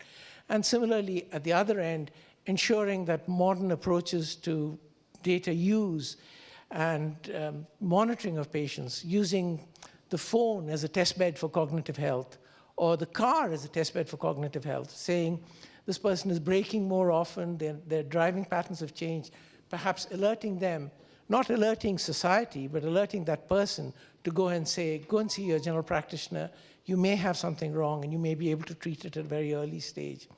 So I think prevention is very important, but there's also the secondary prevention when you have opportunities for intervention after an insult. Yeah, I would like also to respond to Elena. Actually, this is where big data become really important with prevention, because with big data we know, for example, that physical activity and diet and so at the population level we can really look at preventive factors. And in terms of education, I can tell you, you are Italian like me, that in Italy, if you look at the statistics, if you go in the area, in the region where Naples is, compared to northern Italy, the average lifespan is shorter by a few years. And this is linked, of course, to pollutants and so on, but also and especially to education. And this we know at this point. I mean, we know that education is going to change the lifespan of people. So this is something we have to work on. I mean, if we were to say something, to redirect funding that we are for sure that will be important for the population health and to save money, it's, on education. I totally agree. Before taking the next question, just wanted to bring you back into the topic of our panel, because yes, how does that inform the notion of the global dialogue in research? Because getting into the socioeconomic determinants of health is definitely an important, yes. An important area of discussion. I trust it will be part of many other talks in our 2 days of meeting. But where do you see it's feeding into this notion of global dialogue? Well, just what I was saying about the prevention. Prevention is a global, you have to think global. You cannot think just preventing whatever, the left foot of your... So you have, so prevention, the approach to prevention has to be global. You have to think about the whole individual. So in this sense, we have to have a global dialogue. Yeah, so I think it's really important, and we need to bring science to bear on that. Clearly, sociology and all of the other humanities are really important. But it's also important to understand the biology of how these social determinants of health drive differences in outcomes. So in our GWAS of traumatic brain injury, so if you get hit on the head, if you calibrate the amount of severity, which we can in terms of the initial neurological insult, there's still a huge variability in outcome. And when we undertook heritability analysis, we were not powered to get anything at genome-wide significance. But the point estimate of the heritability of outcome, just think about it. You get hit on the head, how well you do, 25% of the variation in outcome is driven by genetics. Now, there's a lot of biology there. And when you come to social and environmental determinants of health, NASM in the US recently had a very, very important discussion document that was published looking at the biological mechanisms by which social and environmental determinants drive it. Why is that important? It's not important because you want to stop dealing with societal influences or environmental influences. But when we understand that, it gives us new targets for therapy. So we need to take science like Francesca's and bring it to bear on these questions of social and environmental determinants of health, as well as the sociologists, as well as the educationalists, and all of the other humanities, because both those together will provide a complete solution. Can I add? I think, Fred, you were probably provoking me on a different thing. Of course, that's my role. So no, but I think we can focus on that. And so, talking of the social determinants, again, we need to look in a global way, because social determinants are very different, because there is a very important interaction, in fact, between the environment and the genetics. So that there will be populations where, being overweight is not such a, it's not going to cause a result in diseases, while it will in other populations. So this is where the genetics and the environment come together, and why we need a global knowledge in order to understand how these interactions work. And this is really crucial also from a prevention perspective. And in this sense, we have to engage in global research. So we have to think more and more in global research. And this will be important because it will also allow us easy prevention. Because, you know, once we understand how in a certain population, a certain genetic diversity or genetic susceptibility interacts with that environment, then we can really do some very good prevention. And then I will give you also an example, and this is from the basic scientist. What we understand now in terms of, so what I study is the early susceptibility to disease, to developmental disorders and to mental disorders. And what we understand now in terms of susceptibility is that many of the different environmental factors that can lead to mental disorders, they act through common mechanisms.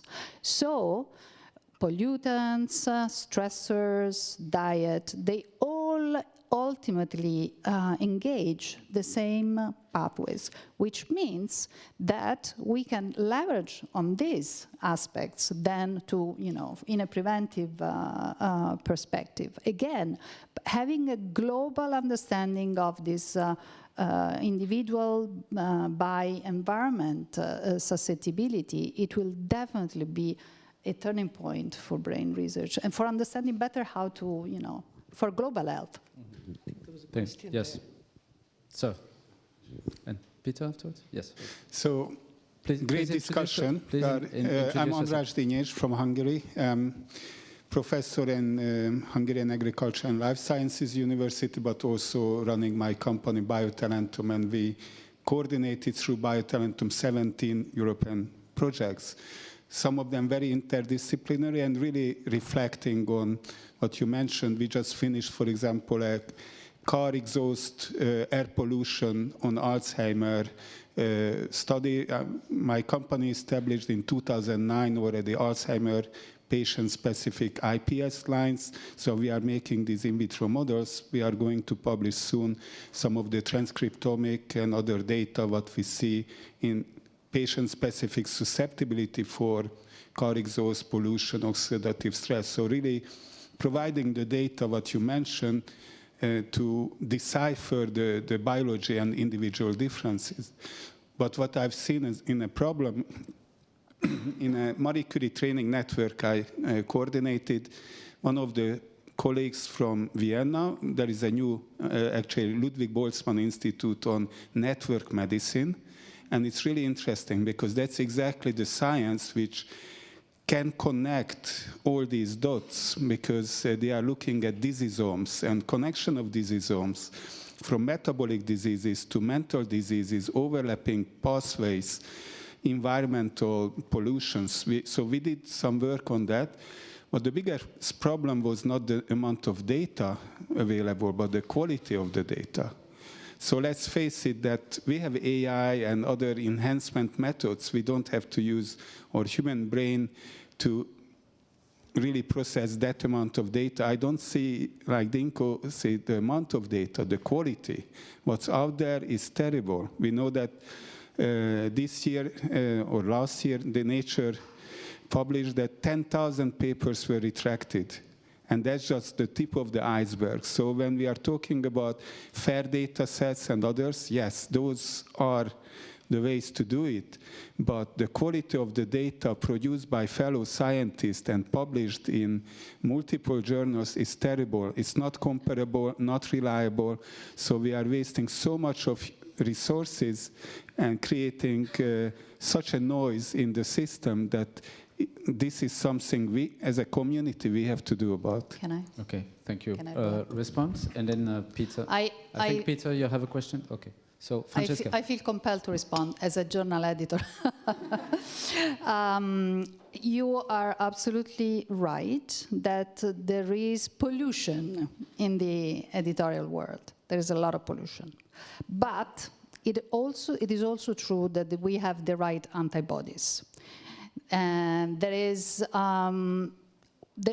apart from those who are now professionals looking for, you know, bad data throughout the literature. I can assure you that we as journal editors, I think I can talk for my colleagues as well, we're very much aware of this problem and we are dealing with it. It's unavoidable. And because the number of manuscripts that are around there are just so many that it's just, you have to take it as part of the system. But, as I say, there are good antibodies out there, and we are, looking actively for falsification, duplication, whatever. You have it all. I was just curious to know whether you were referring to human data or just, in general, basic research data. Can be with any kind of data, but of course we looked mostly at human data or transcriptomic data sets, proteomics, we did multi-omics. So I think I can strike a point for basic research, and in particular for animal models and cell models, where you can reproduce in more constrained way and more controlled way whatever is out there. So I think this is one of the times where animal models are one of the many times where animal models or cellular models can be very important because they can be confirmative of whatever you can find out there in the clinical data. So we have ways, again, to combine all of this to make sure that what we have is, and this is science, right? We have to reproduce, and things have to be reproducible. And this is the good aspect of doing science, that you have to reproduce, and you have many ways to do it. Yeah, while Francesca was talking, I just realized that I hadn't answered your question. It's a very political thing that you ask the question and you give the answer to a different question. The question you ask is, why is global research important? And I think it's important to answer that because that's what the session's about. And I think it's a question of numbers. First of all, it's a number of data sets, both for preclinical and clinical research. The second is it's the number of researchers, as I was talking earlier, people who can actually leverage the data that we provide. And third, it's numbers in terms of the funding. It is no longer possible for every funding institution or every set of funding institutions to fund all of the research they want. And finding ways to bring complementary bits of research together, either just increasing the numbers or different parts of the research, is the way we will go forward in trying to deliver complete answers to these questions instead of fragmentary answers to these questions. And going back to the quality of data, I mean, clearly there's an issue of reproducibility. But one of the things that we've been relatively successful with in traumatic brain injury, and funders have started to insist on us doing, is having a common vocabulary. This common data elements concept suggests to people that you can actually collect a little bit of data or a lot of data, but when you collect an item of data, it has to mean what everyone else understands it to be. So finding common definitions, common grammar, common syntax for science is really important within each body. And finally, bringing all of the different disease data sets together is also important because there are commonalities of mechanisms and looking for disruptive ways of doing research. And this is one disruption, saying that mechanisms are not disease-specific, we can go across diseases, but finding disruptive ways to collect data, online assessments of cognition, online assessments of outcome, which can be done in a very cheap and scalable way. Even for the biology, collecting samples remotely and getting those banked and then using the more readily available cognitive and phenotypic data to pick out subsets of those dried blood samples to look at these mediators.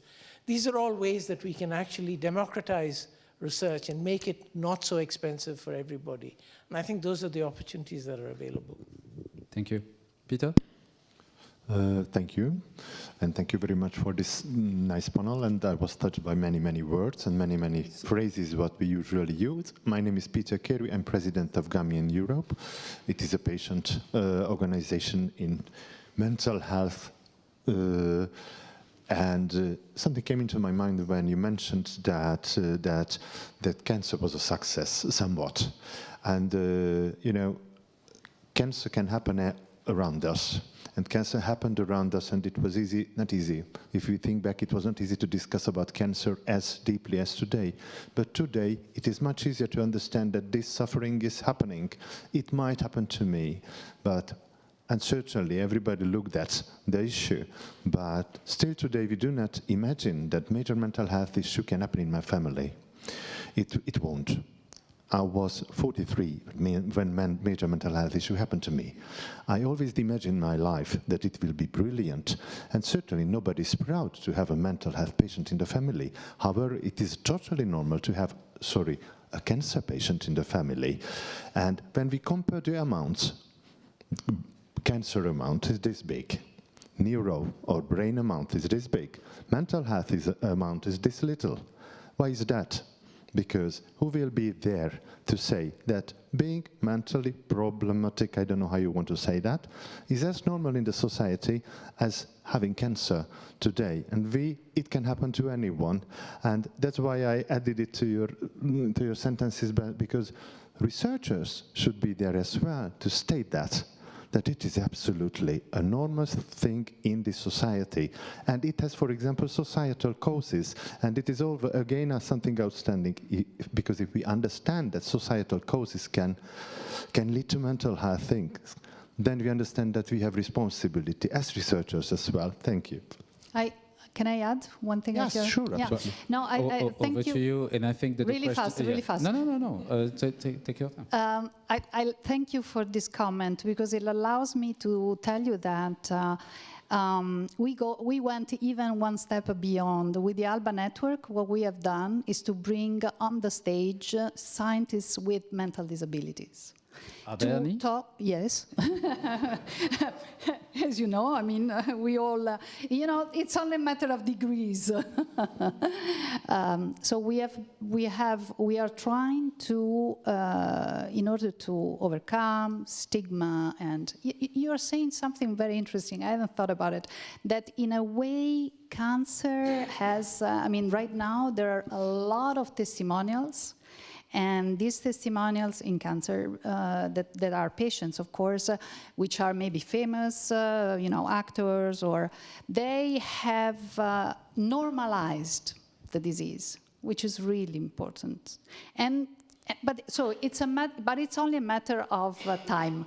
I think this will happen also with mental disorders. I'm sure about that. And for example, just to give you an example of what we're trying to do is, for example, to normalize the fact that scientists are humans. And like all humans, they get diseases and they get also mental disorders. So this is really important, because if even the scientists, the neuroscientists, those who study these diseases, manifest the fact that they can have those disorders, but nonetheless be scientists.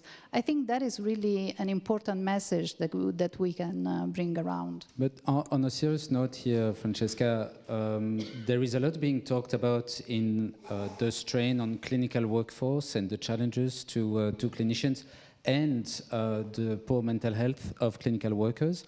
Would you notice the same in basic neuroscience and in the research community? Oh yes, we are having workshops basically on a monthly basis on the crisis. We know very well, being scientists. Those of you who in this room are scientists. But also for clinicians, it's the same. But for scientists, we are very strained. It's a very stressful condition. We should all be studied. And to run the lab, write grants, manage the crisis of all your personnel and the bureaucracy, put everything together. It's a lot of work. It's a huge amount of work, and not having many times the knowledge that you will get the next grant. So how am I going to pay my postdoc or my PhD student? It's a lot of stress. It's always been like that, but right now the whole system is probably much more under stress. So this means that there are more. Of course, people that that are stressed out, or they can manifest a full-blown mental disorder. So definitely, yes, this is true. Thank you. David? Yeah, so I'll make 2 points there. One is to come back and say that there are groups of patients who can actually advocate for themselves, and there are other groups of patients who are less able to advocate for themselves. And in the area that we're working with, I take the comparison between spinal cord injury and traumatic brain injury.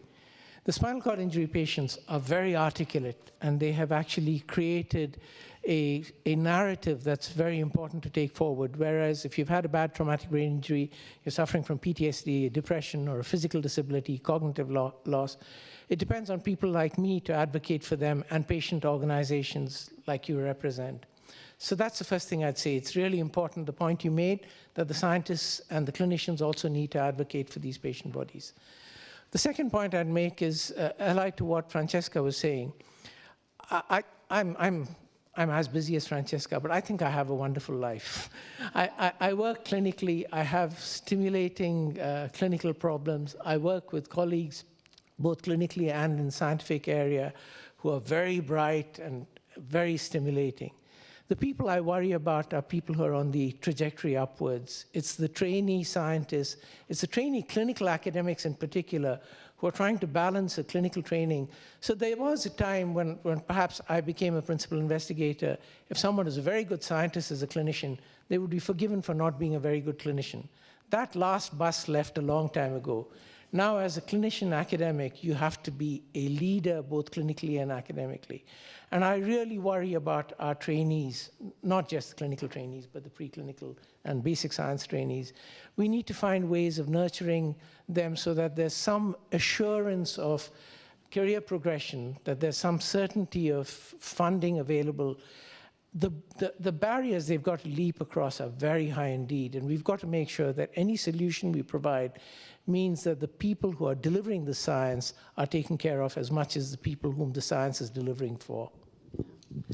And I will add only very quickly, as we will need to conclude. I will add that this is something that we have to really think about, because more and more I get people coming to me and saying, I'm talking about people finishing their PhD.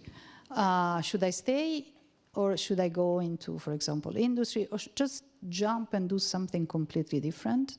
Now, if we don't take care of this, we will not have science in the future. So I think this is really important. Loss of brain capital. Yes, loss of brain capital. That's it. Well, actually, it can sound as an intro to our concluding remarks, because we're standing between. We are standing before the coffee, so it's probably no time to conclude the conversation. And I can feel it can last for long, so feel free to get to the panelists if you have more questions on some of the topics raised. But maybe in a matter of 20 to 30 seconds, what is your wish for the future? And I don't know who feels inspired to get started. More global, yes? More global, equitable research. Okay. So getting good data on the burden of diseases for traumatic brain injury specifically, finding monitoring systems so that instead of just doing this for communicable diseases, we do it for all non-communicable diseases, and particularly for neurological disease, WHA solution, resolution perhaps, and finding ways of collaborating, not just across countries, but across disciplines. It's a three-dimensional jigsaw, coming back to the Rubik's Cube. It's at different levels and layers between disciplines, between patients and investigators, between countries, and really globally across everything. There's a movie recently, Everything Everywhere at Once, and that's what we should be doing. Thank you. Thank you. So please join me in thanking the panelists, and Dora, happy to hand over to you.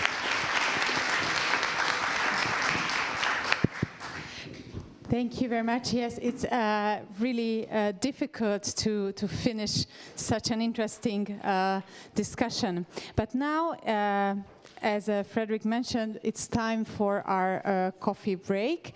And after the coffee break, I would like to ask you to come back here to this room, because first we will have an introduction, and then after that we will go to the parallel sessions.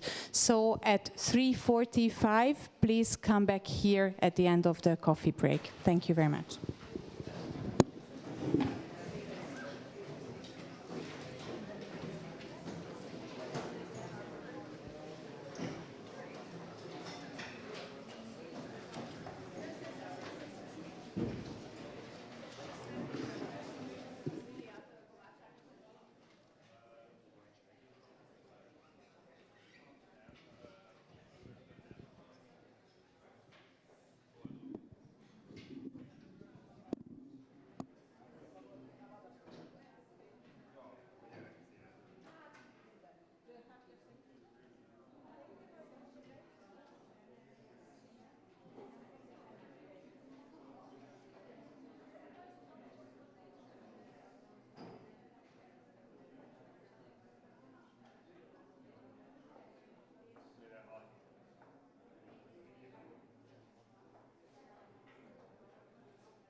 It's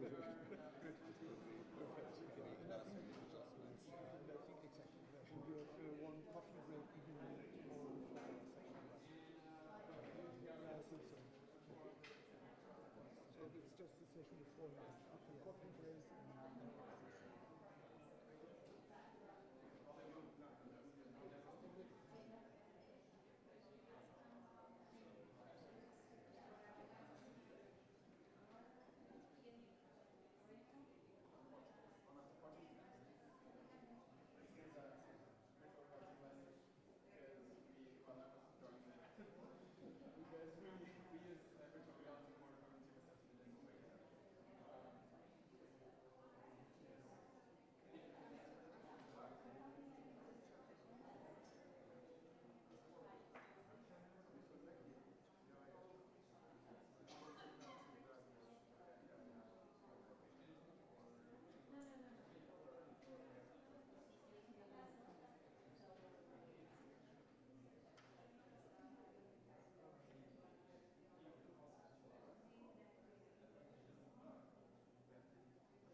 Ladies and gentlemen, I would like to ask you to please take your seat, because before the parallel sessions, we are going to have a very insightful introduction to the 3 parallel sessions. So first, we would like to ask you to kindly listen to this introductory presentation. And after the presentation, we will tell you which sessions are available in which rooms, and my colleagues and the hostesses will help you to find the rooms for the parallel sessions. So now I would like to invite on stage Dr. Tünde Koltai, the president of the Hungarian Alliance of Patient Organizations. Hogy működik? Ja, ezzel tudom. Okay. Thank you. Thank you for the invitation, and quite a surprise for me that I am the main speaker for this session, the 3 sessions, and I have to tell the other truth that I got only the title of my talk, and I tried to guess what can I speak about the social impact of brain health research. Okay, I start. So first of all, there are 2 slides. Two slides that from the last few weeks ago. Published OECD country report and European report. It means that shows that the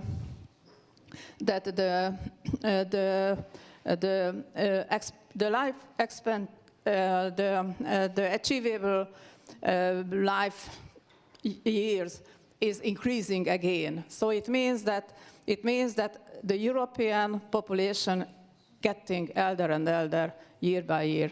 So I think that it has an impact to the brain health too. The second one, this is the Alzheimer disease. I have questions to the data correctness or something like that. Why the highest ratio is in Germany, and how it's compared to Hungary. I can. Again, a question, how the data suppliers or even the healthcare system recognize the patient on the right number. So this is something.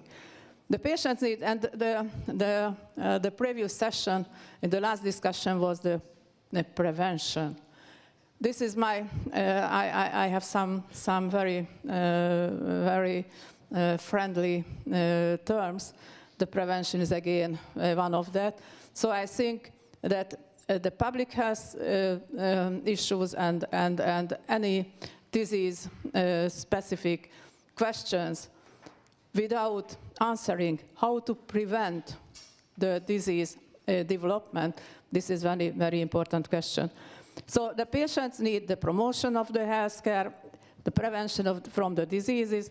When they got something, the treatment they needed. And again, this is a chronic disease. The care is very, very important. And many times the rehabilitation is also very important. And again, something very important, that this is all of this, the whole process is not affect only the patient, him or herself, but the families, the family members too. So I try to make a collection about the social determinants of the health. This is the economic stability. It's covered the employment, the financial situation. It's related very closely. The global impacts, wars in our neighbor countries, and the pandemics that we had some years ago. The next one is the education, access and quality of the education. It means that the qualification of the persons, it's very strong relation to the health. their skills, what they collected from the during the education period. And the health literacy, it's very, very important to understand what are the impact of the environment, for example, to their health, and also the digital literacy. So I think that this both literacy is not handled at the moment on the right level. Most of the European countries, I guess. In our country, sure. The healthcare access and quality, that's again very, very strongly related to the health and the social condition of the patients, including the age, the nutrition. We are not speaking about the right nutrition. Even in the coffee break, we had some idea changes why we got here. This Hungarian pogača is very, very, very famous, but it's bread, full 100% bread. Why we are getting that? So, and even the sweets are full of sugar. So that's okay. But if we want to have a better nutrition for the people on the street, we need to learn them and need to educate them, even such a meeting too. I'm sorry for the organizers. And, and again, very, very important, if someone is diagnosed by a specialist for a brain-related disease, that people might have 3 other different diseases and conditions. And sometimes the treatments and the pills are killing each other or decreasing or increasing the efficiency of the drugs by treatment. So it's very, very important. And even from the patient side, this is the health literacy question, but from the medical healthcare professionals, this is the education and the training question. Very important, again, the neighborhood and the environment, neighboring the people, the geographical location where they are living, in a very small village or a big city. Again, how is their housing? It's a luxury flat in the top of the hill, or a very poor house without infrastructure in the middle of nowhere, as my colleague used to say. And again, the drinking water quality, even in our country, is some part of the country is a problem. And I can imagine that it could be the same situation in other countries. And the social and community context, this is the family and the emotional status is very, very strongly related to the health and social status of the person, and access to social services. If someone has a chronic disease, got a diagnosis for a chronic disease, or someone in the family got a very serious chronic disease, the family sooner or later will need social support, which is not really accepted and acknowledged by the state systems. I think that this is the bigger or more sophisticated way saying the same. Something is new. The social isolation is very, very important, and the loneliness even for the elderly people. As we know that the society is getting elder and elder, we need to take care also these people. And the next one is the quality of life. So there is the definition, everybody knows it maybe. The other one, which is even more important regarding to the healthcare and the social care is the health-related quality of life. And it has three main parts. The healthy living, it means that staying healthy, this is the requirement for being well. This is the emotional well-being at all stages of life is very important. And the mentally quality of life, the emotional, psychological, and the social well-being is very, very important. The health literacy, I think that we need to work on that together, and even it must be part, even for the European brain research projects or research activity to educate everybody, the healthcare professionals, the family doctors, the nurses in the hospitals, and the patients and the patient family members, and the teachers in the schools and the kindergarten. So it means everybody. So I think that, yeah, okay. And the most important thing, the patient's role in research, because the topic is the research. So I think that the patient can help the researchers to develop the relevant research plan, to explain the results to the participants and the affected patients.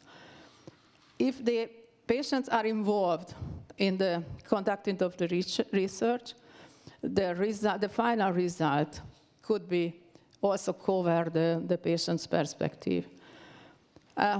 To translate, and then again something back to the first session, translate the result into lay language. It's very lay and national language. And again, even for the mental health, the stigmatization, the discrimination, it's very, very tragic for the families.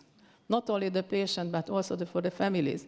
That's how to live together with such a negative environment. And finally, it's our alliance. We have a vision and we have a mission. We wanted to have a better health for our nations, and I think that this is the same for each patient organization. And we are patient, and we are working for a patient, and we have contact for them. So we translate the guidelines, we provide the evidence-based and updated information, we collect and distribute the best practices and good experiences, involve the family members because it's very, very important. And then the digital health, sometimes we need to educate and train our members to understand the digital requirements, and we maintain digital platforms. So I think that's it, and the take-home message. The brain health research is important, but let's never, as far as I understood in the room, you are mostly researchers. Let's never forget the people for whom the results are intended, who will use it. And please don't forget to involve your important stakeholders, the patient experts. And thank you.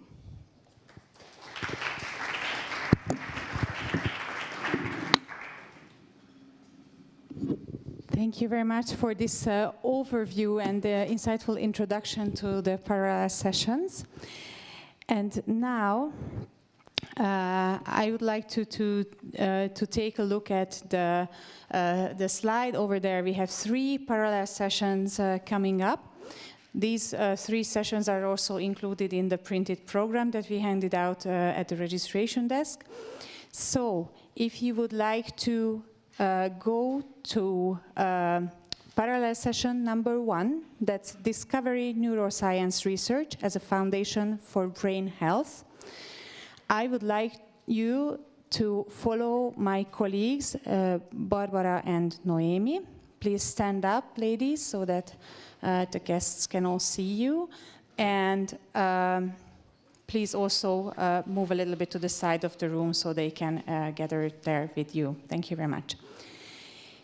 If you would like to participate, parallel session number 2, that's incentivizing the translation of research results into practice, where are the bottlenecks and how to overcome them. This parallel session number 2 is going to be in this room, so if you would like to participate in this one, you need to stay in this room. And if you would like to choose breakout session number 3, that's called Potentials for Healthy Aging from a Transdisciplinary Perspective, what is the role of the European RDI cooperation? That session will take place in Lecture Hall E, Lecture Hall Beznyák. For those who would like to participate in that session, I would like to ask to follow my colleague Máté.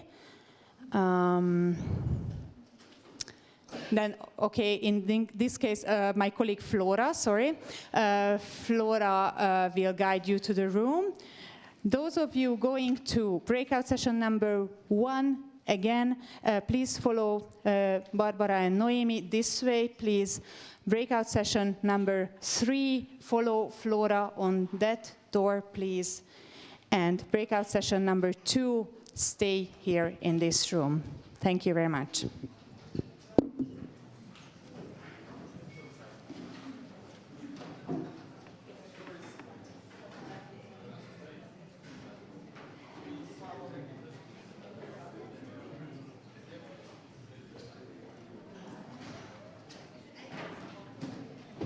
And you will be here, yes. Yeah, sure. That's fine.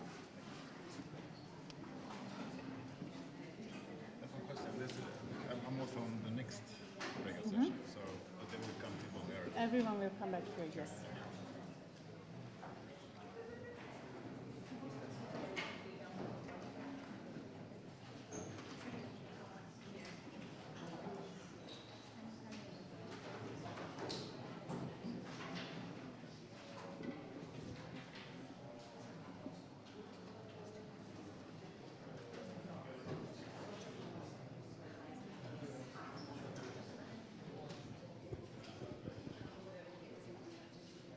So I believe all the colleagues staying here intended to attend breakout session number 2.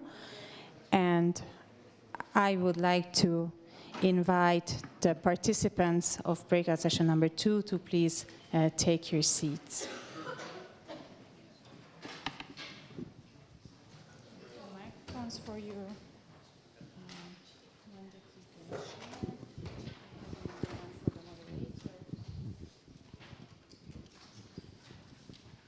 Hello.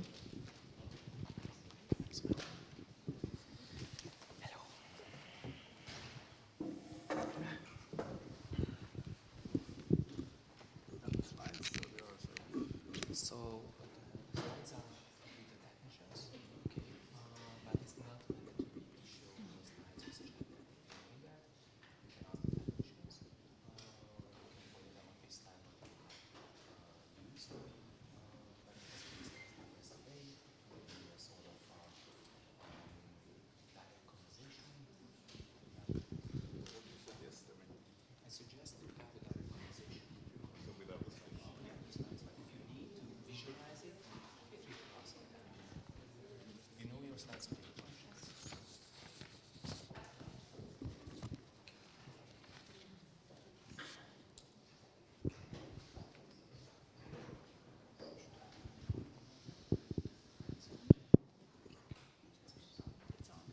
It's on.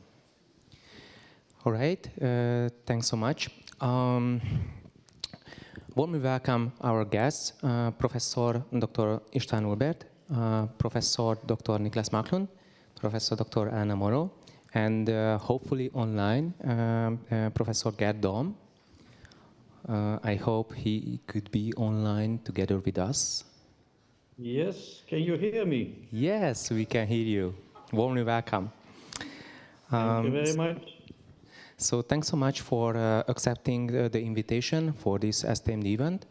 My name is Zsolt Ivan. I'm a Customer Care Division Director at Femtonics. And we were asked to discuss a really interesting topic right here in the parallel session number 2 about several incentives. And in the beginning, before we jump into the details, I just would like to ask the guests to introduce themselves just in a couple of moments and in a couple of sentences. So if you don't mind, I just pass forward the microphone to you. Okay, all right. I can start. I'm Professor Niklas Marklund, neurosurgeon in Lund, south of Sweden. I'm also representing myself and my university, but also the European Association of Neurosurgical Societies, the EANS, working predominantly on traumatic brain injury in various forms. So, yeah, in brief.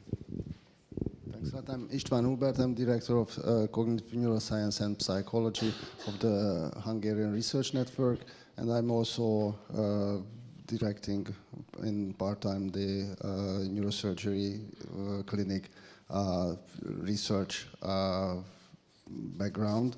Actually, I'm a medical doctor, but also an electrical engineer. I'm interested in oscillations of the human brain, but also I'm a tool maker for neuroscience applications. Thank you. Elena Moro, I'm a professor neurologist at the Grenoble-Alpes University in France.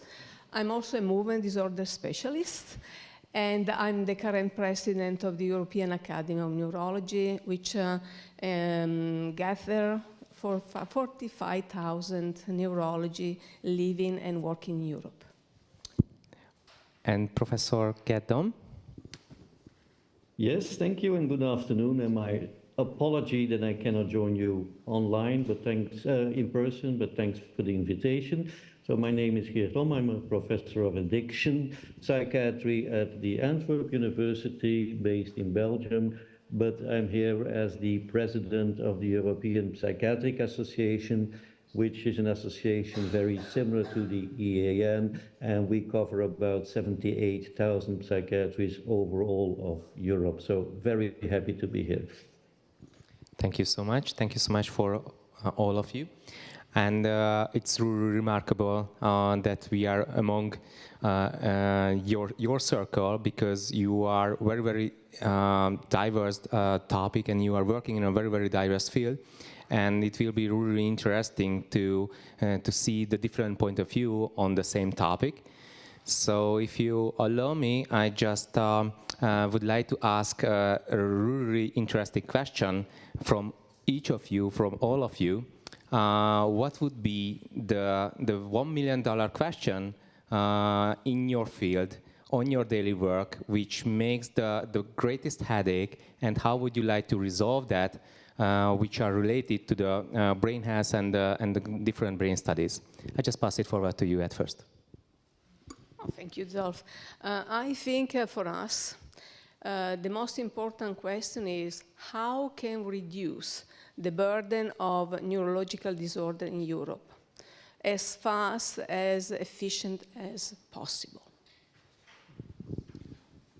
Sure, I represent a sort of my study disorder that's very common, for which there's basically no treatments whatsoever. So we're entering the era of precision medicine, but how can we take the complexity? The traumatic brain injury is considered the most complex disorder in the most complex organ in the body. How can we take this complexity and develop it into treatment? What's been done so far, taking trials, clumping everything together, all subtypes of traumatic brain injury, and give them a drug and expect it to work, is not going to happen. How can we refine, how can we be more precise when we develop novel treatments for specific targets? I think that's general for all brain disorders in a way that are very heterogeneous. Okay, thank you.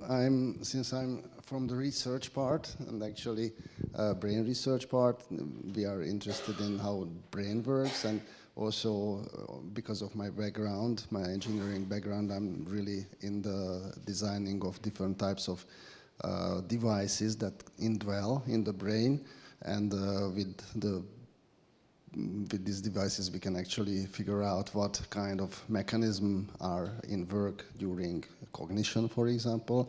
For me, the $1 million question is how can we achieve a much better way to develop these devices in Europe, because as far as I see, you know, Elon Musk, the BrainGate an initiative, and others from actually China, Europe is getting a little bit in the other side of the row, in the back side of the row, in terms of device development. And I think that is a question that we have to address at some point, because then we will lose ground if we can't keep up with these devices and actually to improve the daily life of people with neurological disorders and diseases. Professor Gerd?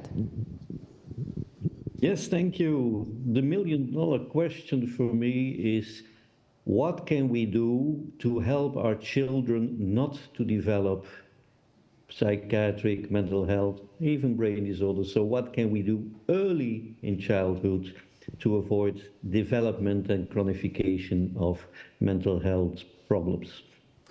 And do you have any sort of suggestion to find a resolution for this? Like every million-dollar question, there is no solution for that. That's why it's a million-dollar question, so you never have to pay $1 million as a definition.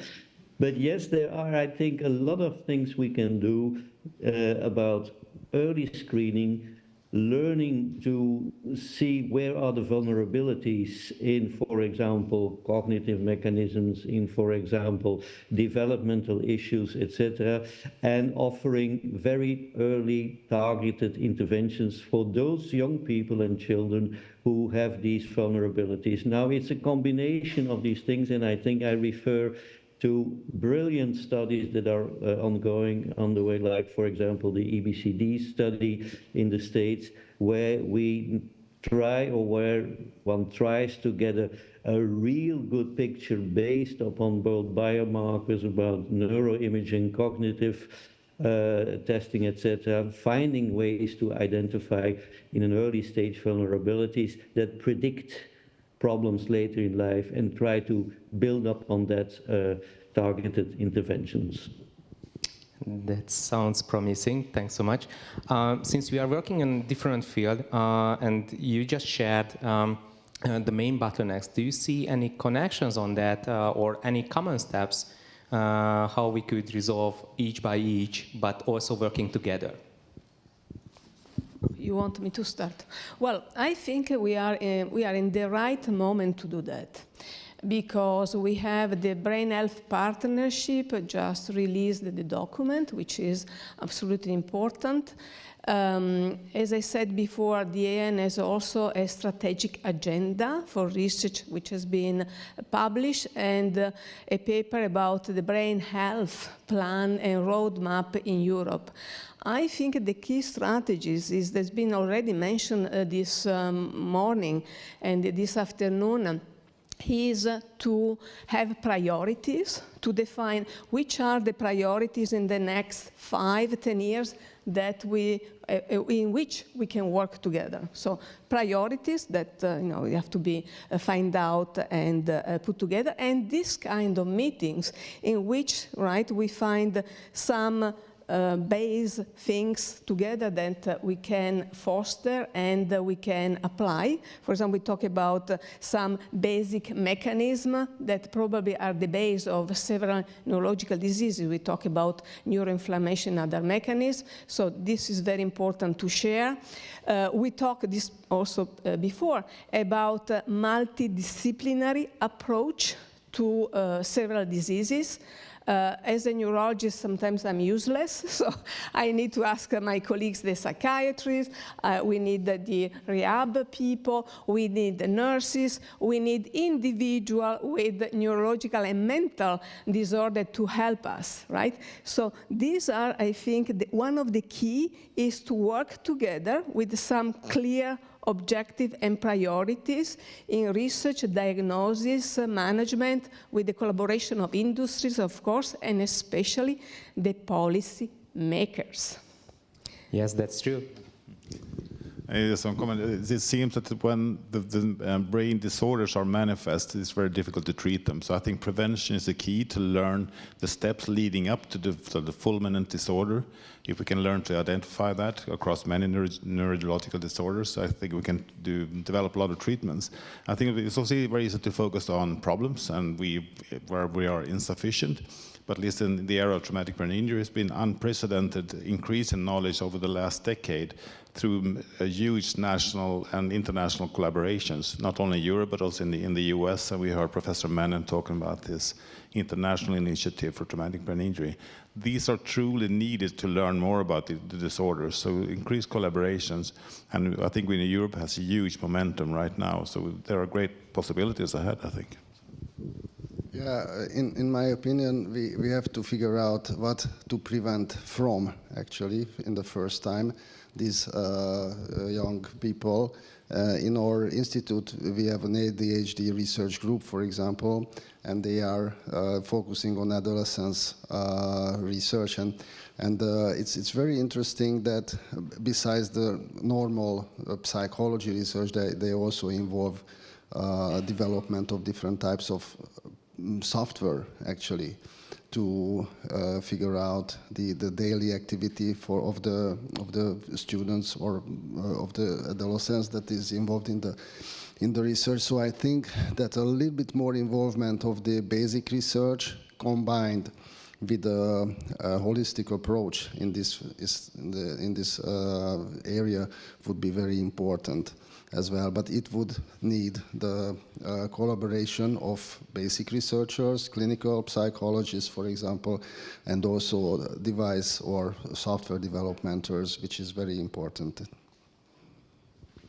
Okay, Elena, you want to react on that, or? I also wanted to add this something, because there is a lack of physicians, lack of healthcare professionals, lack of neuroscientists. We have to ask the community, especially probably at the educational level, to make this profession more attractive for the young generation, because otherwise, you know, who is going to take care of what we are talking about, right? So we really need everybody, no?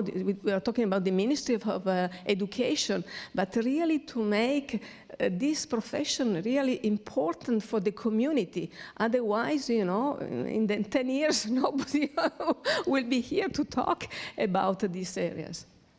And yes, actually, that also this question popped up in my mind, according to what you mentioned, and later on I will give you the word, Professor Gedon. Can you call the younglings, can you show them interesting points which leads them towards to step into the field as a new generation of that? I don't know if Professor Dom wants to say something first, or? No? Yes?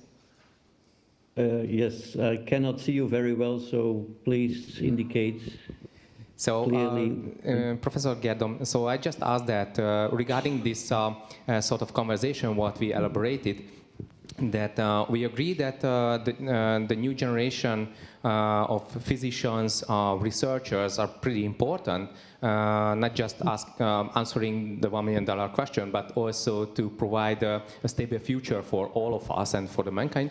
Can we show them enough interesting role to see the interesting, to let them to see the interesting points of that?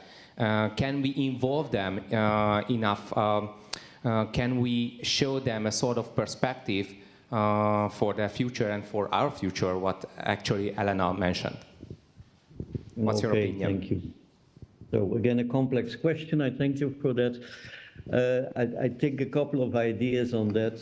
First of all, agreed with Elena, there is a shortage and there is a workforce problem in healthcare in all of Europe and in many other countries. And I refer at the moment, we have our Psychiatric Congress in Madrid next year, and that is one of the topics there, the problems around workforce, mental health workforce. On the other side, I think we should not desperate. I had this morning a longish conversation with the Royal College of Psychiatry, for example. They say me that there's a massive increase of students who want to do psychiatry. So it's not all bad news. And one of the reasons, therefore, is that the field is becoming attractive for a lot of young people, and that has to do with the societal changes, I think, and with the interest for more holistic approaches. So I think there are a lot of things we can do in making the profession attractive as content-wise. On the other hand, we have also, as Elena indicated, I think a lack of basic certain neuroscientists, etc., etc. And I think the field in itself is fascinating enough content-wise, research-wise. It's enormous possibilities with enormous challenges. But one of the things we really need to realize is that if you want to offer young people nice things to do, you have to pay them. And I don't know how it is for Elena in the neurology, but I know for psychiatry, if you look to what money is spent to research in mental health, most countries do not get above 3 to 4% of all the health research for mental health. So I'm a big fan of the number 10%, that we need 10% of the expenditure for health to go to mental health care, but also 10% for all the research money that goes to health that should go to mental health. So we need not only the content is fascinating enough, but we need other stimuli, also financial stimuli. Very well said. Now, this is something I feel strongly about, how to recruit a new generation, and particularly for clinician scientists. And I totally follow your idea there. If you have a young colleague coming to you, I want to do research as well, part of my clinical practice. Yeah, great, please join me. Do I get money for that? No, not really. Do I get some extra time to do research? No, sorry, can't help you there. What am I supposed to do? Well, you need to do a lot of administration. You need to fill out those forms. You need to spend all your free time, weekends, evenings, applying for money. Will I get money? Not the first 3-4 years or something like that. And then we wonder why people are not doing, research when you're a clinician.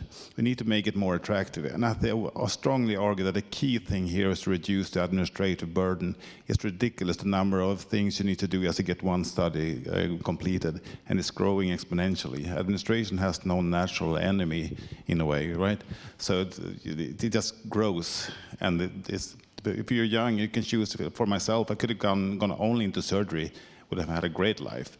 Now I spend the evenings and weekends doing administration. So I don't know if I did the wrong choice. I think this is key to recruit new ones. We are sort of too old to do something else. So, but for the really make it attractive. Yeah. Yeah, and since I'm directing this former Institute for Psychology, we have lots of psychology students, and in Hungary, psychology is very, very attractive, and I guess psychologists are educated in hundreds and hundreds and hundreds, and we are lucky that we have talented psychologists who deal with clinical psychology, with child psychology, for example. But we have the same problem in here because, the salaries are not very high. If they want to go to PhD studies, then the PhD stipend is not very high either. But I can imagine, actually, if they are doing basic science, that's going to be interesting enough for them to stay within the science. So I think one attractive feature of research and research for mental health is the route towards psychology as well, because they can do nearly as important stuff as a doctor can do. So it's very important to involve not only psychiatry but also talented young psychologists, clinical psychologists in this field. Elena, you also wanted to add something? Yeah, I think I wanted to add that we have to be a little maybe more present at university with the medical students, right, to foster more the attention in the brain areas, in neuroscience. I don't think we advocate a lot as teachers in university. So maybe, in public level, we have to be more present. It's the week of the brain, but I think also with the medical students and also even before, we should try to advocate a little more. Yeah, thanks so much. And I think, Niklas, you also, what you mentioned also, you spoke all of our experience. I think I can mention that.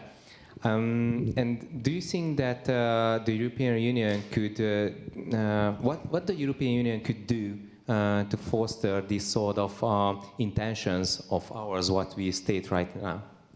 No, I think there's a lot to be done in terms of the life as a scientist, not also as a basic scientist, but as a clinician scientist, to make it attractive. Nowadays, work-life balance is so crucial. So if you tell them you need to work 100 hours a week for no extra money, people are not going to do it. That's going to happen. So what can the European Union do? Well, make positions available, 50% research, 50% clinical work, for instance, with good packages. You get some extra money to spend on your research, but also some extra salary to make it worthwhile. I think that's key, actually. This sufferings that we supposed to do in the past, it's not going to happen to the same extent. So I think that's possible. Now, obviously, more funding towards brain sciences, it's crucial. But more money means more opportunities, and also making life better for those actually doing it. And more positions. I know so many basic scientists, they struggle. If they don't get this grant they applied for, they cannot continue after 15 years of good experience. So we need more positions available.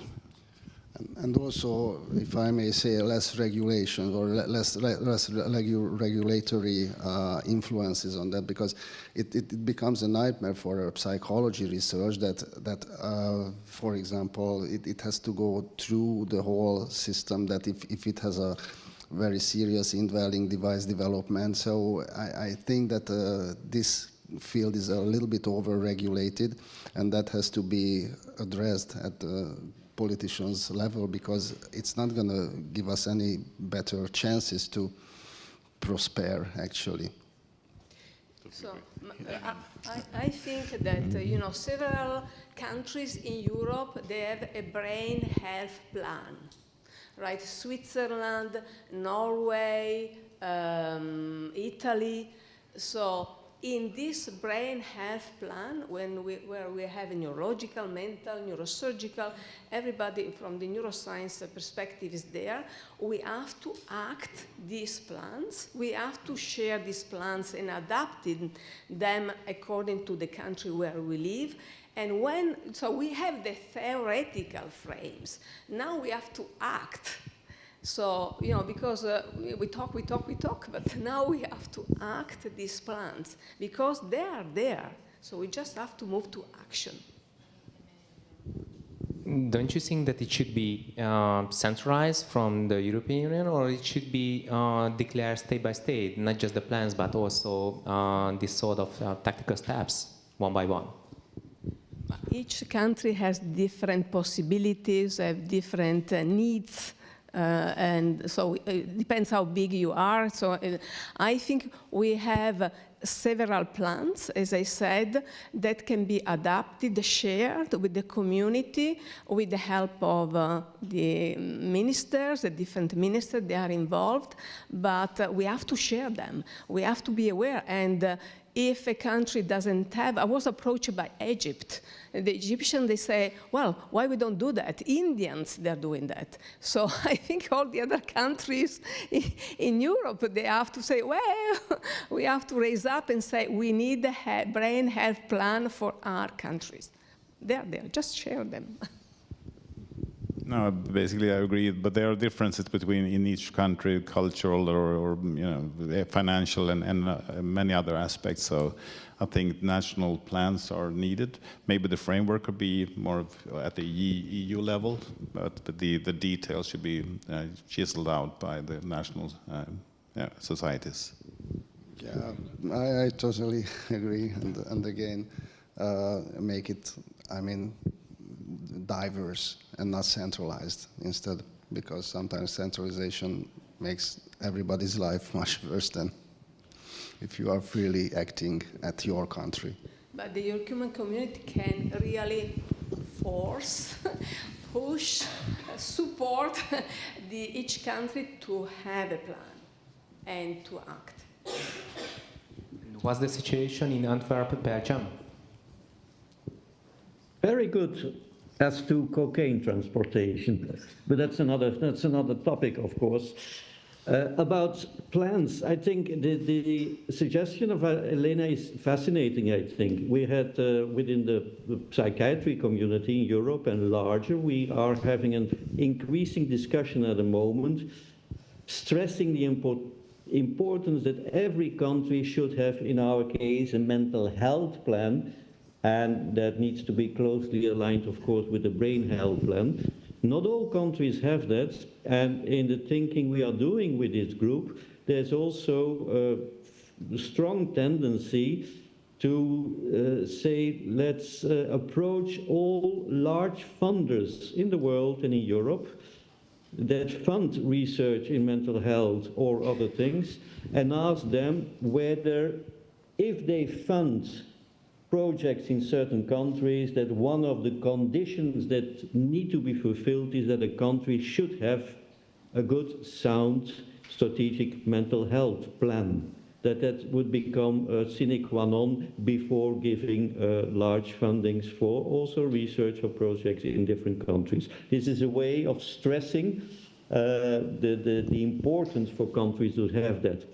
Of course, and as the colleague indicated, it's always wise to have this not too centralized, and we all know that a lot of, at least the healthcare, are national mandates for the countries, but still an overarching, let's say, pressure is a bad word, but a pressure towards the need of having really in every country a well-developed plan, I think that is wise.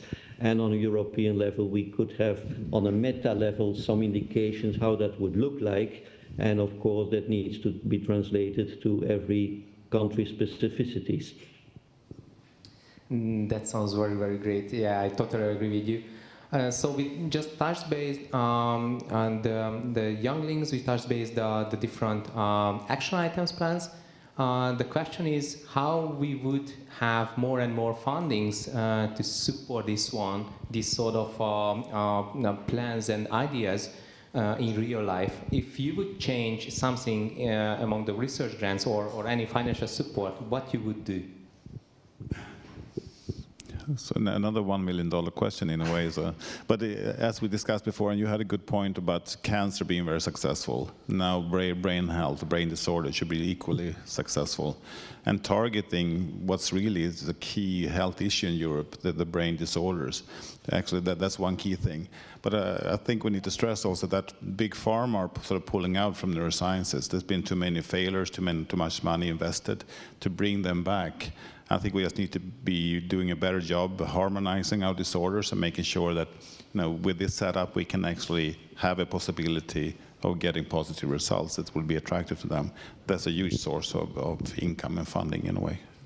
Yeah, as I see it, I guess we have to act towards the politicians of the EU because if they are not stressed, they're not going to do anything because that's how things work. So if we had very loud patient organizations, for example, that would really go to the streets and say that they need better mental health care because it's a very big burden for them and for the family, for everybody.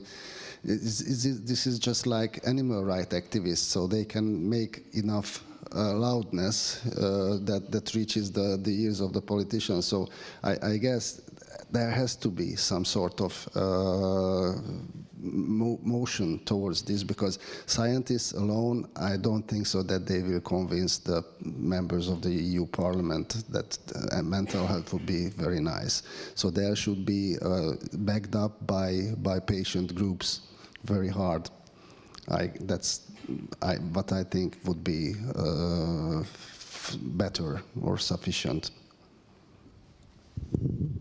I'm not a politician, but I think we have to learn from successful stories, as we said before. So I think the only way to be successful if we go together. It's a sort of Troy horse, right?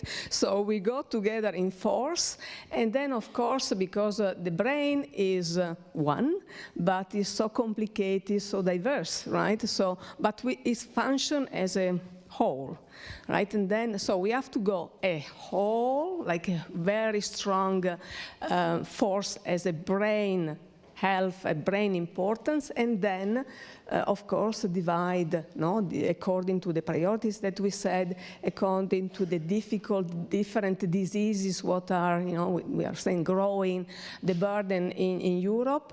But if we don't go together, I think we will lose everything. So we really have to be together for the victory.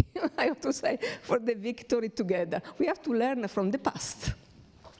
Yes, some comment on it. The politicians are obviously very important with all the money that they sit on, but also it's a bit dangerous because they may, now it's popular to focus on this one. It could be autism. Nothing wrong in putting money in there, but if you put all the money in one bag, we're going to lose a lot of other brain disorders instead of us dispersing it throughout the brain disorders per se. I think we can learn a lot from other disorders that was treating each one in that sense. So not be too focused from the political side, I think. Elena has had this great idea to focus on brain and make it multiple. So it's not only scientists, doctors, patients, but also pharma companies and other stakeholders, actually. So it's not purely medical doctor-driven something. It has to be a collective effort. Of course, also the peripheral nervous system.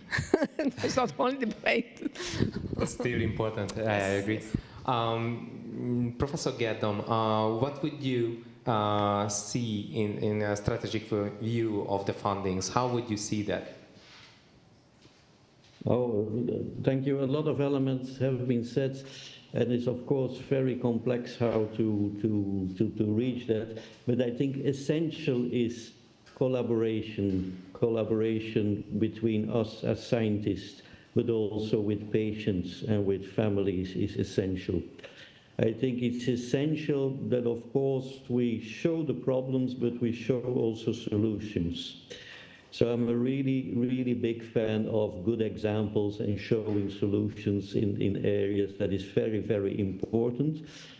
And next, I think we need to show that what we do does not only impact the symptoms of the disorder, or the direct things, but the overall quality of life of people and functionality of people.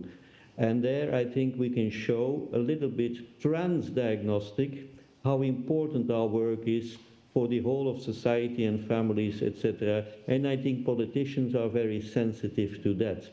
So if we can show that we really can make diseases better, okay, but really lives better and societies better, then I think we have a powerful leverage to work with politicians. Yes, I also agree on that. So we all agree on that we should see and from a holistic point of view. And Elena, you also mentioned to learn from successful stories. What's your suggestion? What would be the main keyword what we should use, which worked, for example, in other fields as well, in terms of, for example, generating more and more fundings to achieve our goals, what we stated right now? Well, again, it's a very difficult question. I think from my point of view, as we said, so to recognize the points that we have in common, right, so in which we can work together and be stronger at EU level. But also, I think we should capitalize a bit more in starting, taking into account all the lifespan right? So just putting everybody together, make them aware that without the brain capital is a very interesting concept, but for the politician, I think they understand the language, because we have to find a way that we are understood by, we understand each other, but people who are working in different fields, they don't understand us, right? So if we find the common languages, very basic maybe, but you understand when you say brain capital, wow, my brain is so important, right, that I want to preserve it. So I think these are, what is the language that we can share with everybody in the world? So, because we want to tell them that the brain is the most important thing, is the treasure, that you have to protect your treasure, right, with everything you can. So I think we have to find a very common, powerful, strong language. Yes, one thought, we want to persuade pharmacological industry to put billions of euros into clinical trials. That's of course risky for them. The easier ways are actually that we continue to share and collaborate. We were a small country in Sweden, 7 neurosurgical departments. If we do look for neurocritical care, some basic aspect we do totally different in each of these 7 ones. So just by sharing our data, we can just do this comparative effectiveness research and learn that, okay, the outcome seems better there and they did like that. We can learn a lot from that, and that's much cheaper than the big pharma if they are still reluctant to give us money. So that's one thought. And I think also we have to find the right persons that would communicate this to the EU, because, I mean, if just a general doctor goes there, you know, then it can tell you that it is fun to do, but he's not going to be, I mean, able to convince the politicians that it is really a good thing. So I guess it needs some sort of professional advocate, actually, that is trained and well educated in terms of how to deal with politicians, because that's not an easy question, at least in Hungary. You know, I can imagine that's the same in EU or everywhere in the world. And if you would describe this right persona or a group of personas, how would you describe that? What would be the, since we have multidisciplinary knowledge, who would be the ideal person who could translate and translate this sort of knowledge towards the politicians or towards the EU to get more fundings, to get more support on that? So you have to learn how to do it, right? So what the AN has started, but I think it's an initiative that can be copied by, of course, other associations, is an advocacy school.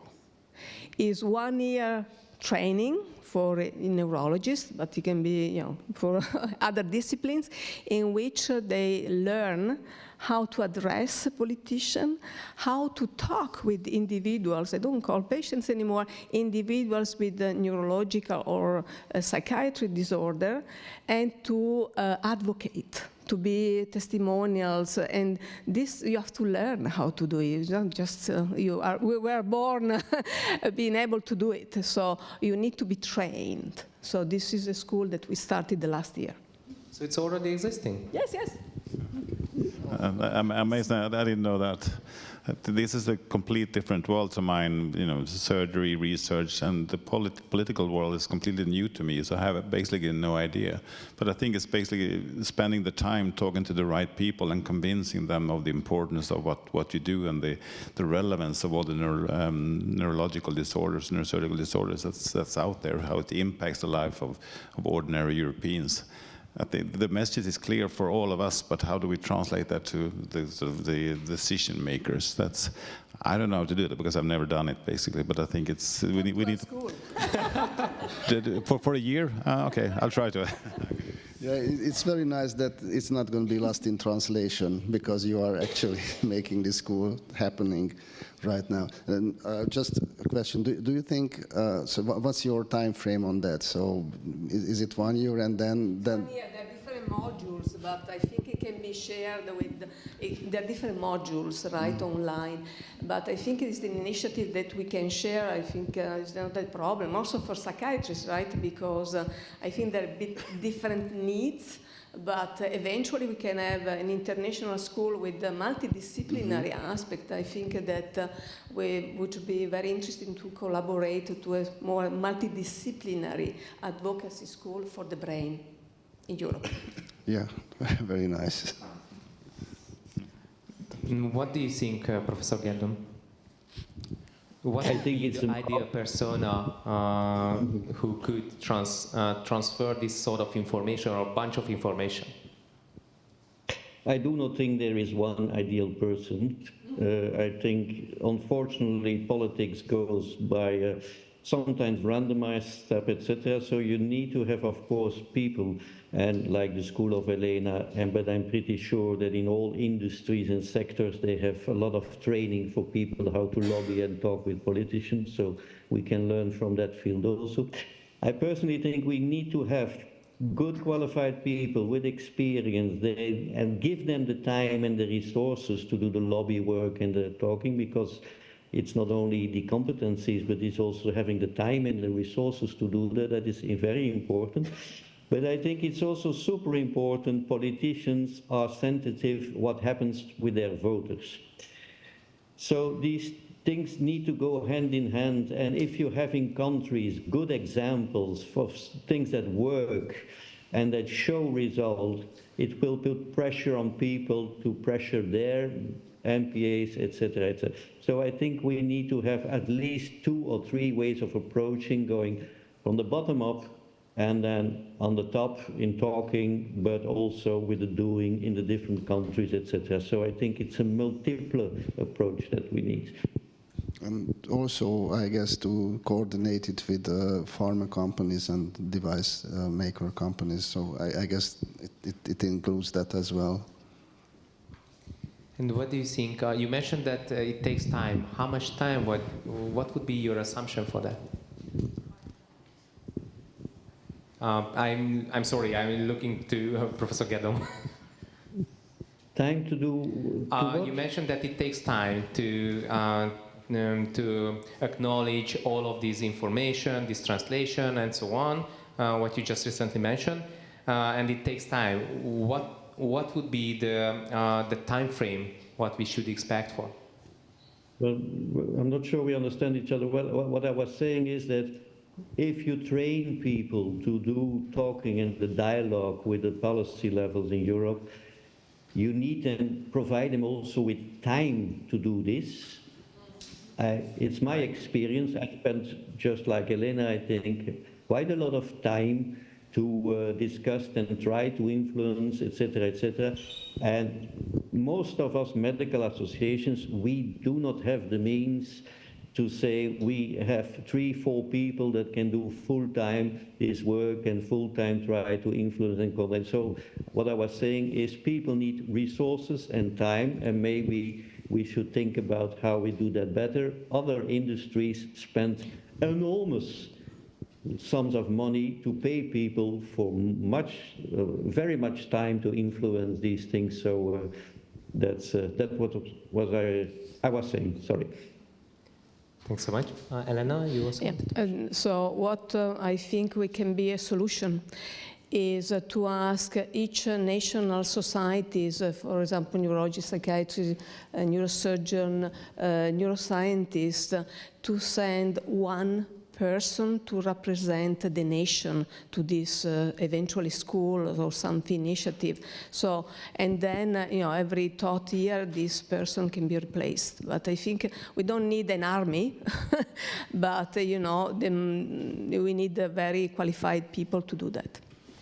Great. So time flies, and my last question as a closure, how would you see the near future or the midterm future on your field, which are related to this conversation, what we just acted right now? In terms of the development, in just like software or device development, not very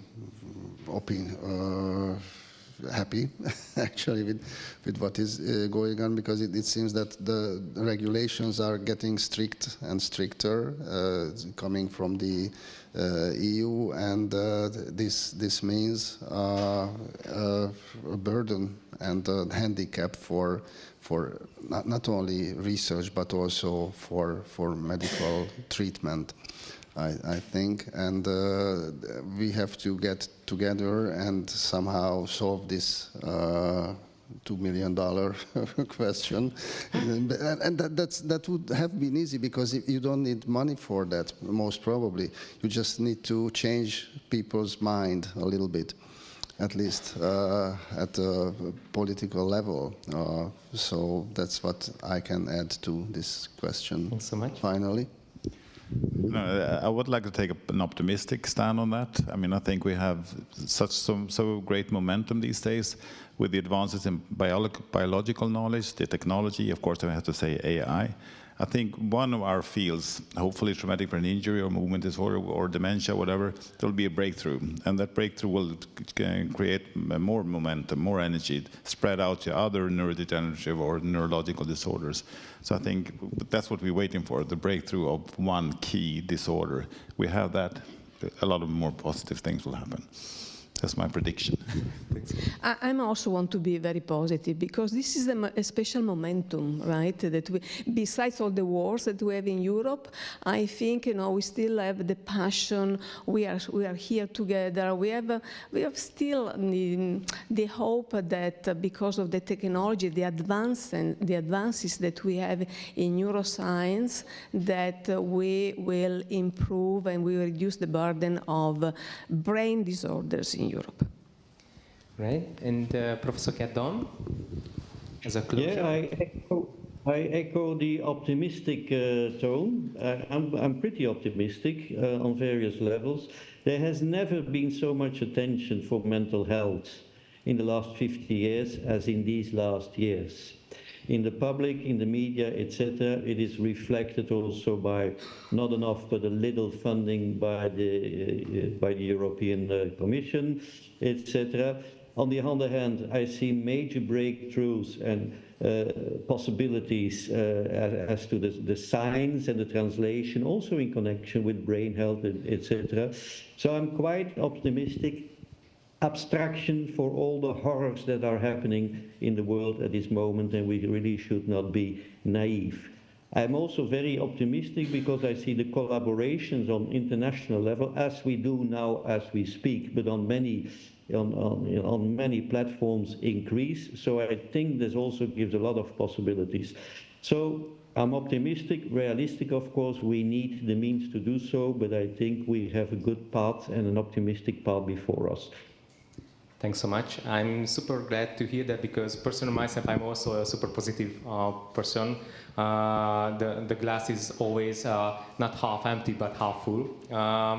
So thanks so much for your time. I really appreciate that. Gert, István, Niklaus, and Elena, I really appreciate your time, your sincere answers for these questions. I hope you enjoyed this conversation. And I just would like to point to the audience, if you would like to talk to any of us, just feel free to stop us at the corridor or just email us. For sure, we are happy to answer your questions too as well. Oh yeah. Thanks. Thank you very much. Bye-bye. Thanks so much, Gerd. Take care. Thanks.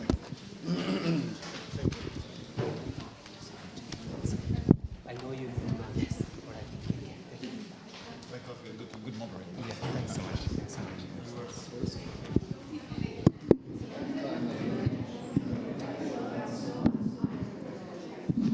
Thank you very much. We just need to wait for the other two groups to get back here for the next interactive session. And so I would like to ask for your patience a little bit. They will be back soon. In the meantime, I would like to ask you to raise your hand if you exchanged already some of those little paper dots, maybe more than 5 paper dots. Even more than 10 paper dots? Not yet, okay. Well, anyways, tonight at the networking dinner, you will also have the chance to do these little dot exchanges. And now, I can see my colleague coming. It seems like the group is a bit slower to arrive.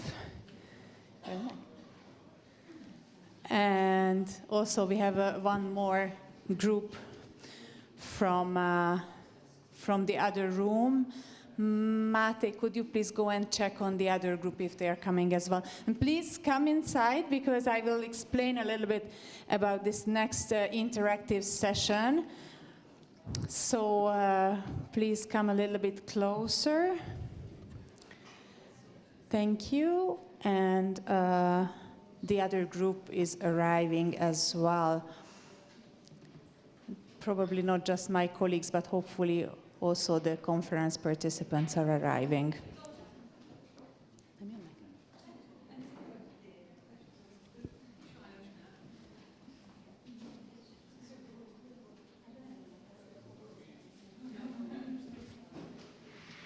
It seems they either lost their way or decided to, I don't know, chit-chat on the corridor.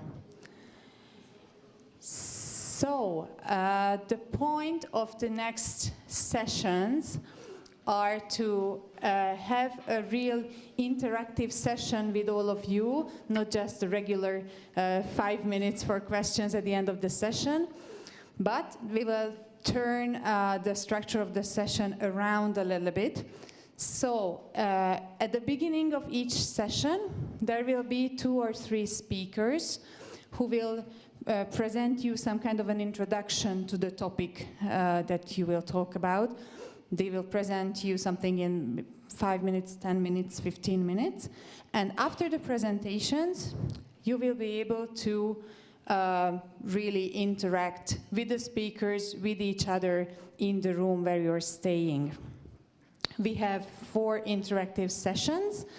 All of them is called What is Your Story? Because we are very much interested in hearing your own experience, your own thoughts on the topics.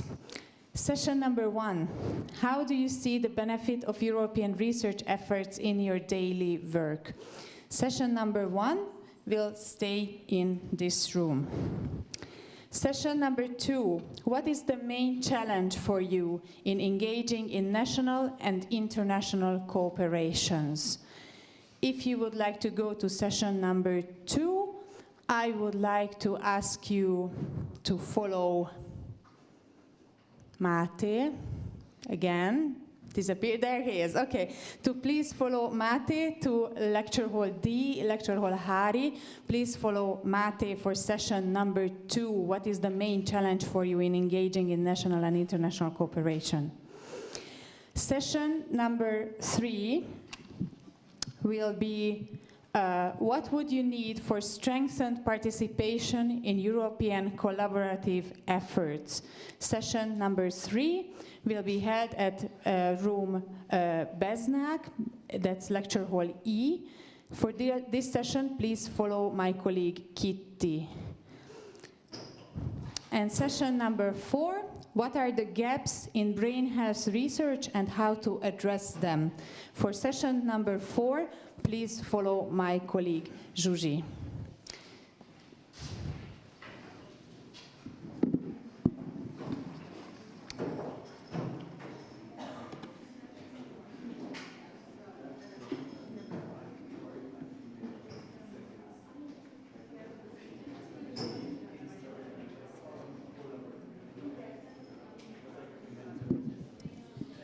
And this time, if you stayed here in this room for session number 1, I would like to ask you to please move here a little bit more forward to make sure that we can really interact with our 2 speakers. So I kindly ask you also sitting in the back to please come forward and sit a little bit closer.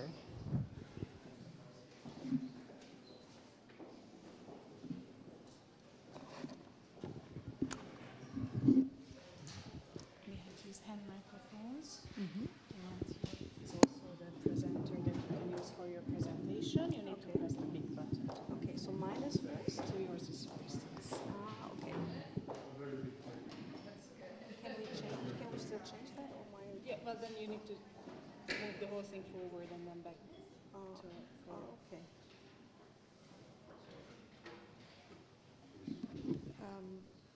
My presentation is up first. Okay. So if you want to move through, and then So you can start. Okay, I can start. Okay.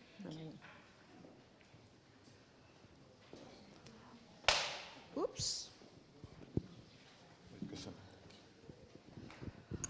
Okay, welcome everybody to our session. My name is Sabine Hölter-Koch, and I'm very happy to chair the session together with Peter Carey. My name is Peter Carey. It is my pleasure to be a part of this intimate surrounding.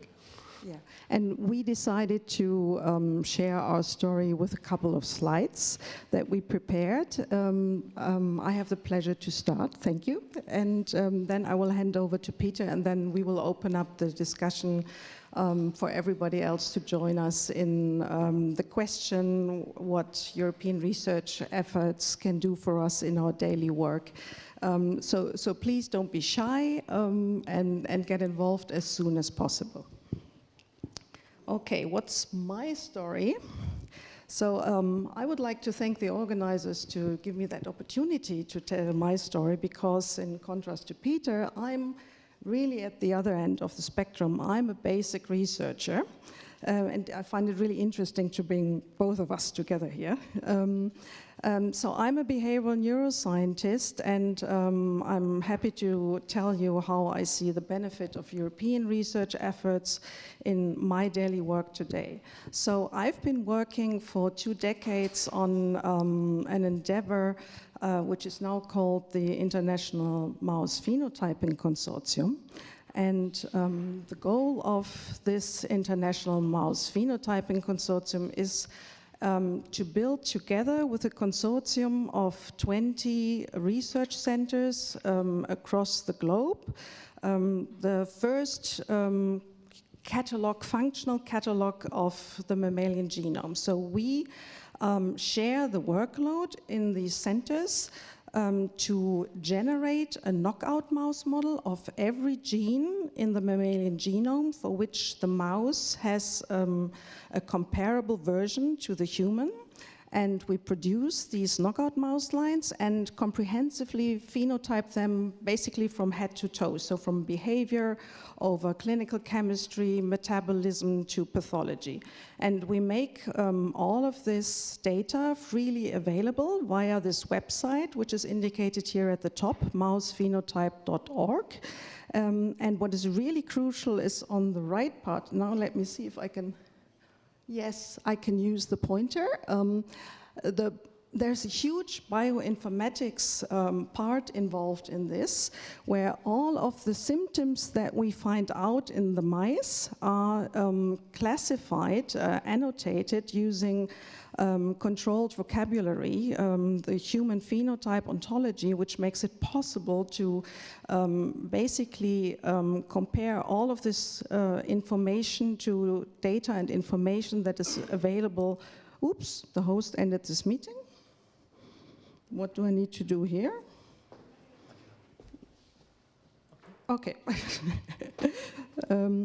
Which makes it possible to compare all of this information with what is known about human diseases already, and really try to link all the data that were generated to human disorders. Because the whole goal of this endeavor is really to focus on what can we learn from the mouse, what can research on the mouse contribute to human diseases. And at the moment, this database already contains data of more than 9,000 genes or mouse lines that have been characterized, and all of this data is freely available on the web for the scientific community. And now again, it all started as a European project under Framework 5 with a project called Eumorphia. And this is why I see all of this benefit today, because I wouldn't be here talking about this without this initial funding under Framework Program 5. At that time, it was the first time that 16 centers across Europe came together to develop this idea, to develop these phenotyping platforms, to develop the protocols and to standardize the protocols with which to analyze these mice. We got together with clinicians and asked them what is really relevant in the clinic, and tried out what we can robustly measure also in the mice, and also did a first cross-laboratory comparison of these protocols. And then in next funding endeavors under Framework Program 6 and 7, all of this was carried out further. We enlarged as consortium, and we phenotyped together the first 650 mutant mouse lines using these protocols, and did more in-depth cross-laboratory comparisons if these protocols that we developed really produce reproducible results. That, so that we can really work together in this large-scale consortia and get something similar. And today, all of this work has already contributed to several achievements of understanding of the mammalian genome function, and there have been several systemic analyses published in multiple disease areas, including brain research.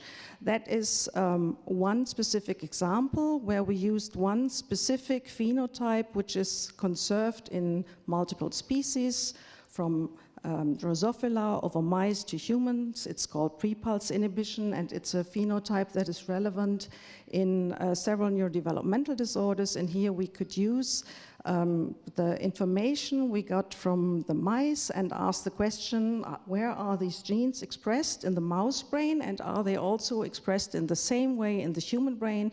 And we could team up with another European research effort, eBrains, where we got together with Katrin Amunds and Sebastian Bludau and could get their help to understand in more detail how are these genes actually affecting the human brain, what really translates from what we find in the mice.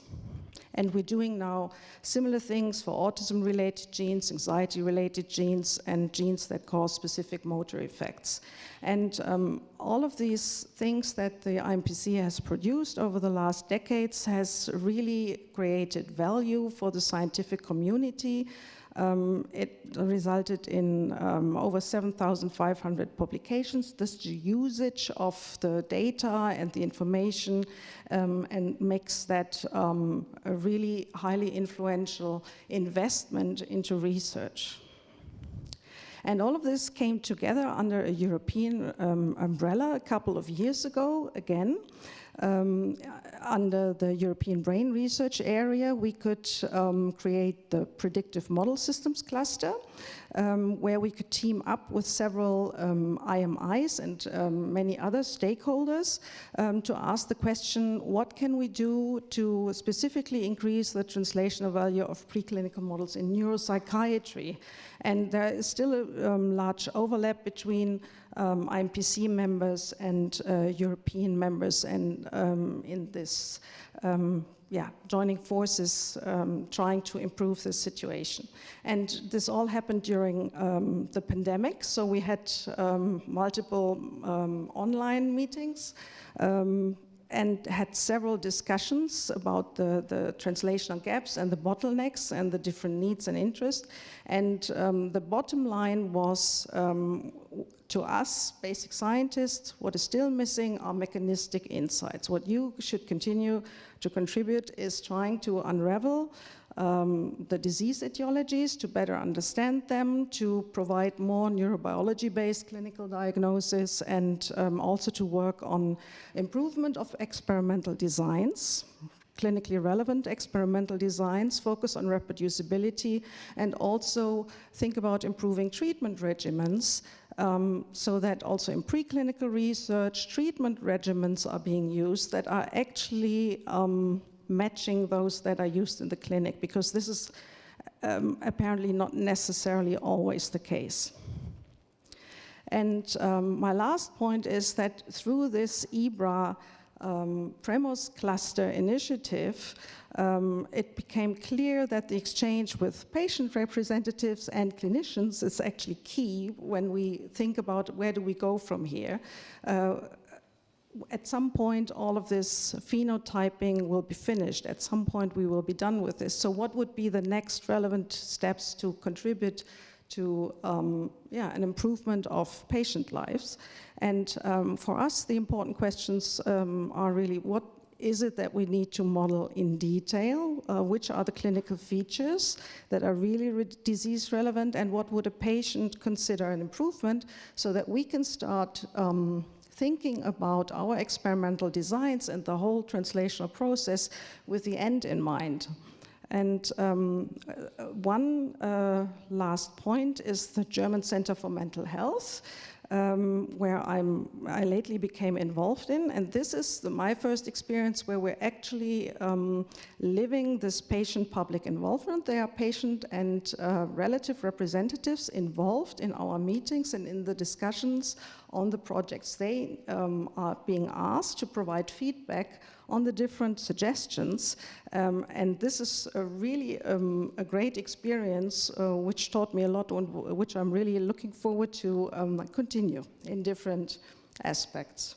And with this, I would like to stop here and hand over to Peter. Thank you very much. And I'd like to ask for this gadget.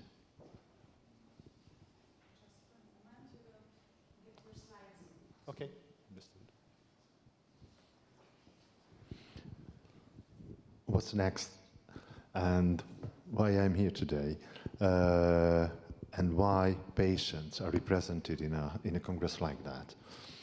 Because I think it is self-evident that patients should be the roots of all research. But how patients are the roots of all research today all over Europe? How research is based on patients' needs today in this and that country? What are the differences?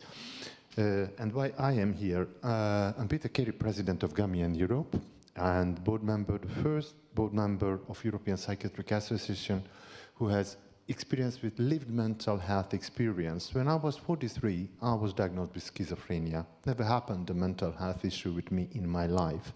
It was life a death sentence. Today I live without medication. Today I live like this in my life. It is rarely happening to anyone in the world. I am board member of European Brain Council as well, because Gamian Europe thought, and EPA thought, that patient inclusion is crucial today, because without their knowledge, making decision is nearly impossible and will not be an answer for those questions that are leading there down in patients' minds. How do? Maybe deal with this one. Okay, and my answer for that, I will talk about a couple of sentences. What is being together with patients today, and what can a patient give for research? My idea is co-creation today. It means that whatever we try to put together, whatever we try to examine, should be a co-creation with those ones who are in suffer. For that, we must understand the suffer. In this picture, it is a co-creative effort creating a beautiful hair. You see the eyes of the hairdresser and the lady. They do something together with an effort, what they put together. We don't know what was there before. If that lady was awful in the beginning, or the hair was greasy, or I don't know. In this picture, what we see is a beautiful outcome.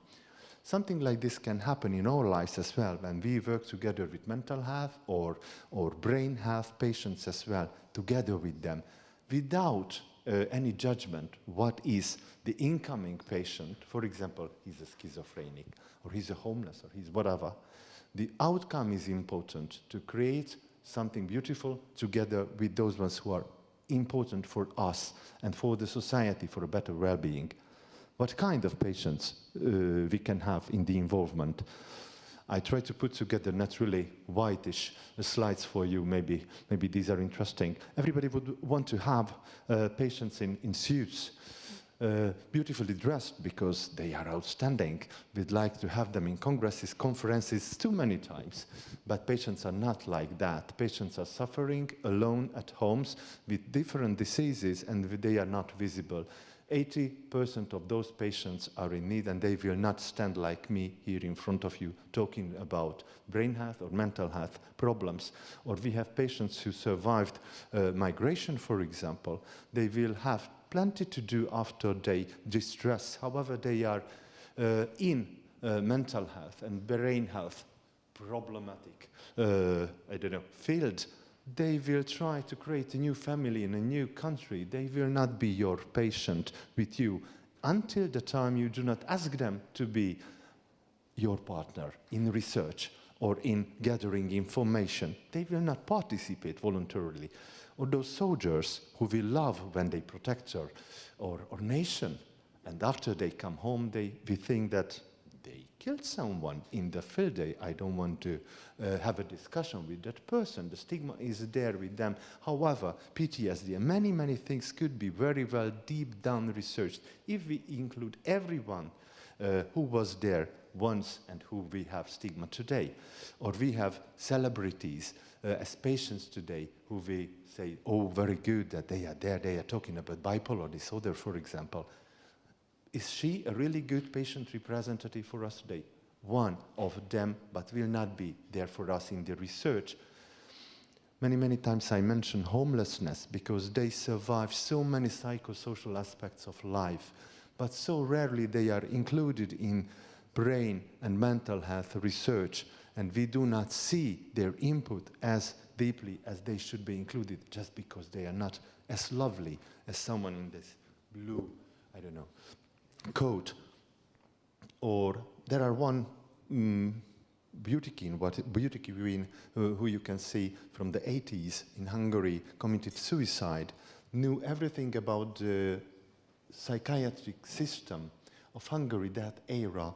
We do not have the chance to ask her if she's a good patient or not, could contribute, what was going on. We don't have a chance. So we must understand from that knowledge that we should not eliminate any patient from the system who has a voice because she won't be able to. And the same from those ones who we have stigma against. Many, many stigma can have a patient. For example, a prostitute. What she survived. Do we want to listen to her? Do we want to include her in the research? However, we know that psychosocially, emotionally, in many, many cases, we should rely on all the aspects what she could represent. And how can we use those patients' input in different fields? For example, European Union or global decision-making, certainly patients' needs, patients' voice should be there. To shape the future of care and the system, what is visible for patients, should be relied on the patient's reflection. And it is a responsibility of any researcher today. And many, many times we do not see that. Sometimes we might believe that we have a hypothesis, we are good in research, we are good in care, and we will give something good. But will it reflect on patients' needs? Many, many times I'm asked that how in lab science patients could be there. Certainly, if I want to find biomarkers for schizophrenia or postpartum depression, I should know what area, what field of patients I represent, I work for, because only that time I will be transparent, impactful, and known well in that society I would like to point at. Why should I involve patients? Because it is the successful researchers, the professional writers, decision makers, carers. I can say I had the patients backing with me. Imagine, for example, major mental health issues. They will live with these diseases for decades. They cannot have a chance. Certainly they want to shape their future, and the research field and the care system. We must give them that right, as they have that right. It's not a disease on our skin, what will be treated in 2 days, 30 years. Certainly, The real well-being can be achieved only if patients are there and we understand that we made something what is good for the patient's well-being. We must see that those patients we involved will reflect that the well-being is there, and we created something for the real well-being of the patients. And certainly patients are collaborators for everybody. We love to be collaborators of researchers together with you, understanding what you are going, where you are going to, about everything what is there. Certainly I understand what was mentioned today, that research is focusing on one thing and in depth. And I know that it is slower to include patients' views, but it is more efficient if we create slower but most efficient systems. Certainly, we must be aware that we will have an impact on every field what we represent. Maybe we can imagine that we put together, we have a research, an outstanding research in most models, for example. But at the end, we can have a huge impact of neuroscience, mental health, without the knowledge of the real society. And we don't know, for example, will my research stigmatize, for example, schizophrenic patients? Will my language stigmatize patients with this and that disorder? If I do not involve them from the beginning till the end, it will be eliminated. It will not be there. Where patients can be included in the systems. Certainly in research, and Gamia Europe, my organization, does it. In this very moment, approximately 15 European funds did precision psychiatry, societal researches we have same time, where patients are included from the beginning till the end.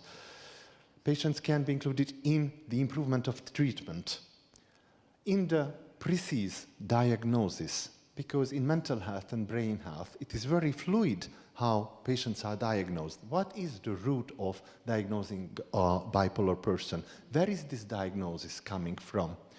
In the decision-making concerning anything in their lives, it can be political. Certainly the institutional functioning, what I mentioned already. Certainly the human rights about them, because it must be a part of any research and any project we'd like to put together.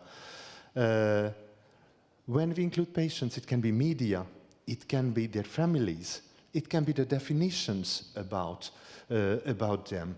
It can be certainly the prevention. I'm very proud that Gamia in Europe started a huge discussion with European Union decision makers, and maybe you remember that the mental health recommendation of European Union came out, and the first is prevention, rooted on patients' voice. We can be very proud that we could make it together with them. And certainly everybody should face that we are pro-stigma stakeholders or against stigma stakeholders. Any step we make will create stigma or will eliminate the actual stigma. What should we think over? Is what I am doing is based on the sufferer's needs? Is it? Or do I have them with me? Do I understand the real life stories? Will I communicate without them or with them? Will my research affect their lives, and how? Do I have a negative impact with those brilliant things what I'm trying to put together? Will my work properly received by whom and how? That's why a beautiful slide. I hope you like it. I think it is very colorful. I think co-creation, collaboration without limits can prove it for us. Does not matter if it is European Psychiatric Association, if it is a mental health NGO, if it is an Alliance for Mental Health in European Parliament, it is an international brain organization, if it is the big pharma. There is an organization today, and it is Gamia in Europe, who can create bridges between these organizations based on the patient's voice. And it is actual, usable, useful, and we are there for creating a real playground for research today. So what I propose, to understand the patient, every patient voice, and we don't have bad patients.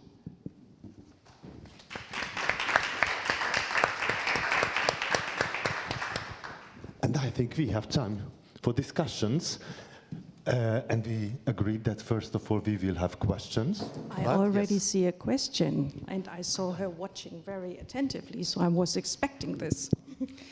Thank you so much for this beautiful presentation. Thank you, Peter, for anticipating a bit the discussion perhaps we are going to have tomorrow during the role of patient organization in brain health research.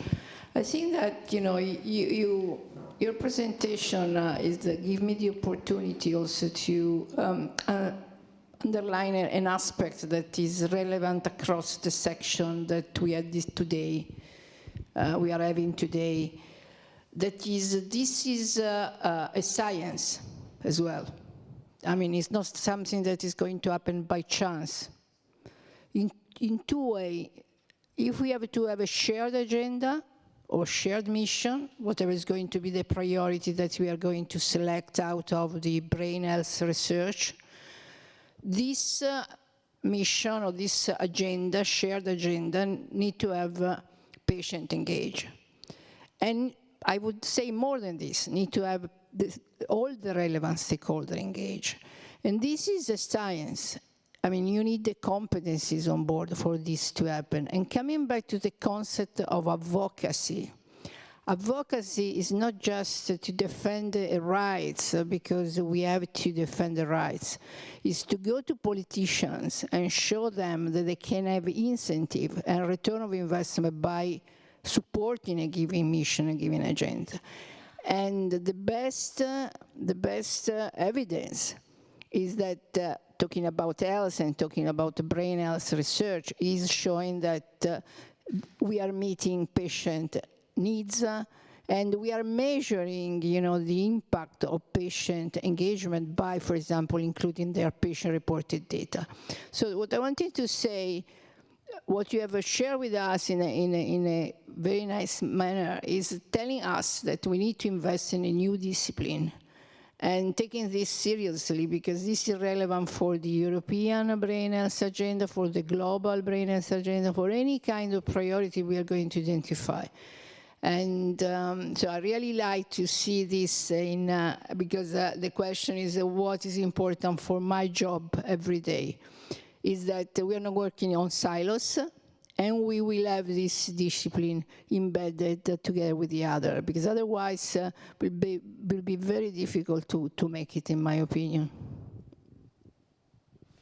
Thank you very much for this.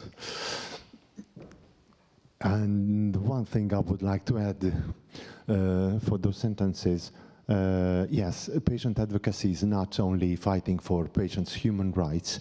Patient advocacy is understanding and acknowledging that patients with neuro and mental field, they have the same rights in society, and it is self-evident because it was never a question. We can fight for these when it is not there, but patient inclusion is another question and another topic. In what fields, what kind of patients we include? Do we distinguish in patients? Do we have favorite patients or not? Do we have selected patients, or do we reflect on others as well? And we had this discussion already in the building of European Parliament. It was outstanding that certainly it can be a science, but what science it would be? When we are talking about, for example, imagine mental health patients, what kind of patients we could include in research, the good ones, the bad ones, the worst ones, and certainly this science should be shaped upon acknowledging that all science, all patients matter, does not matter what kind of, does not matter what suffer, and if we consider psychosocial aspects, certainly we love those ones who says, oh, I lost my cat, I was depressed, my cat was so cute, today I'm. But if we are starting to talk about abuse, if we're starting to talk about deepness of mental and neuro and psychosocial things, sometimes we dislike the guy. However, that is the sufferer. And that should be acknowledged in the future. That does not matter. The mental illness, the neuro illness is here, like cancer is here. We don't blame. We accept, include, and try to collaborate. as a host, I cannot take sides between like which panel is good and which panel is excellent, but I have to say that I'm very happy that I chose this panel for this time. I was fascinated by your presentation. I'm sure I'm going to show my colleagues the video recording for those who are not present, because your story showed that many years ago in FP5 there was a research collaboration which managed to lay the foundations of new research collaborations, exploring more and more fields of this very exciting field, but not only producing results, but resulting in more and more questions, as you as you showed. And this is basically how science works. To be able, yes, we are producing results, but we are discovering more and more unknown areas which are also worth researching. So that was very exciting for me.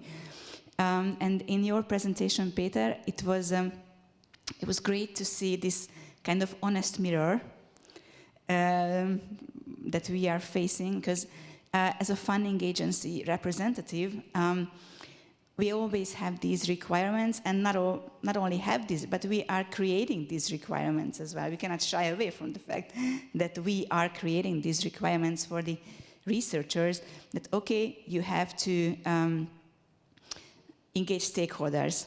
Okay, but how? How should I do that? I mean, it was very important from your presentation that it can actually go wrong.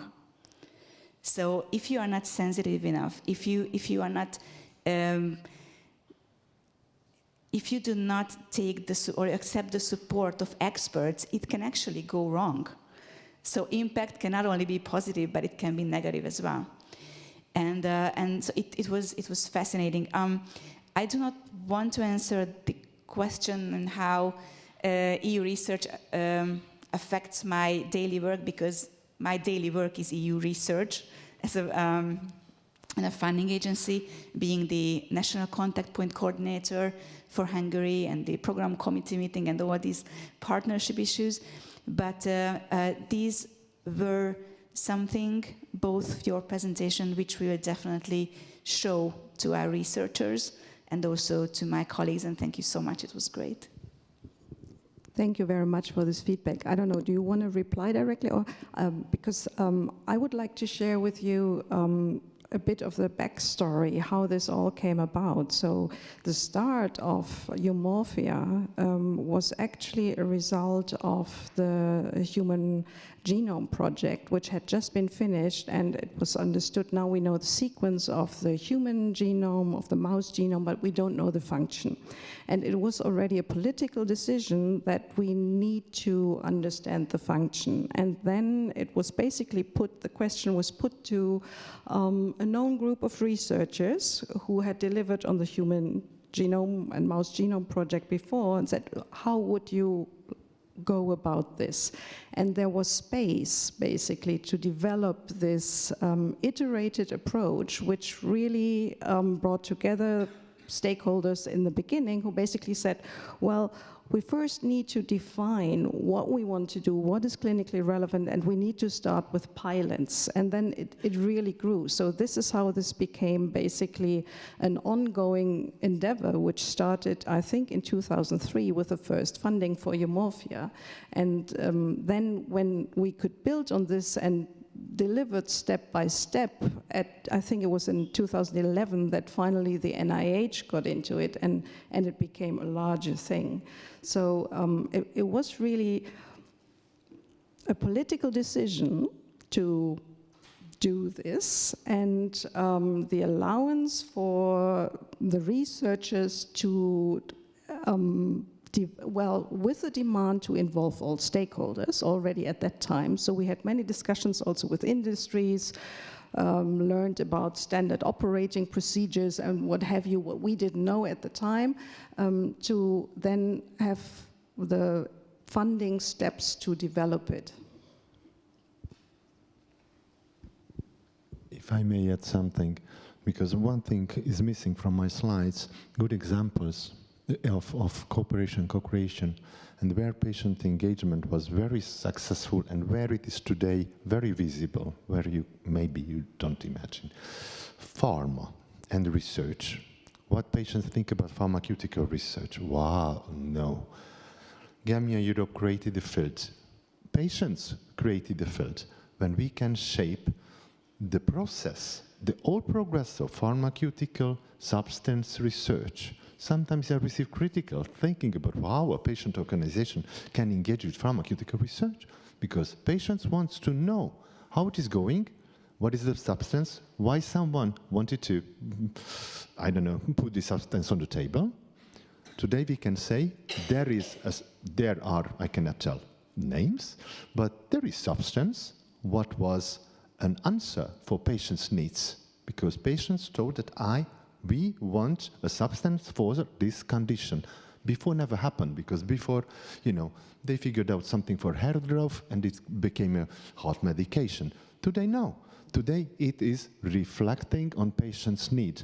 And in global steering committees of pharmaceutical research, patients sit and monitor soul, and not only a wallpaper, and not only someone ticking boxes that, yes, I was there, but really with ideas towards, and you know what, it comes back from the pharmaceutical research saying that, oh my God, we never believed that this cooperation is like that.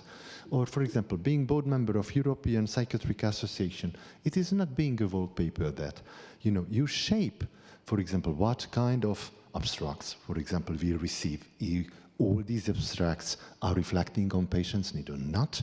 We have decision-making body there. It's outstanding. Or when we are talking about professional writing. In the past, even in the last 2-3 years, we could see patients' names among the authors, last ones, number 12, 15, something. When you first receive a question from birth psychiatry that, would you like to write together with us an article? And I was just, wow, it is something new. We put together an article. The impact factor was the highest. And they were just like, it is impossible. And just because patients was there, and not only, like that, we received a very huge impact factor from that,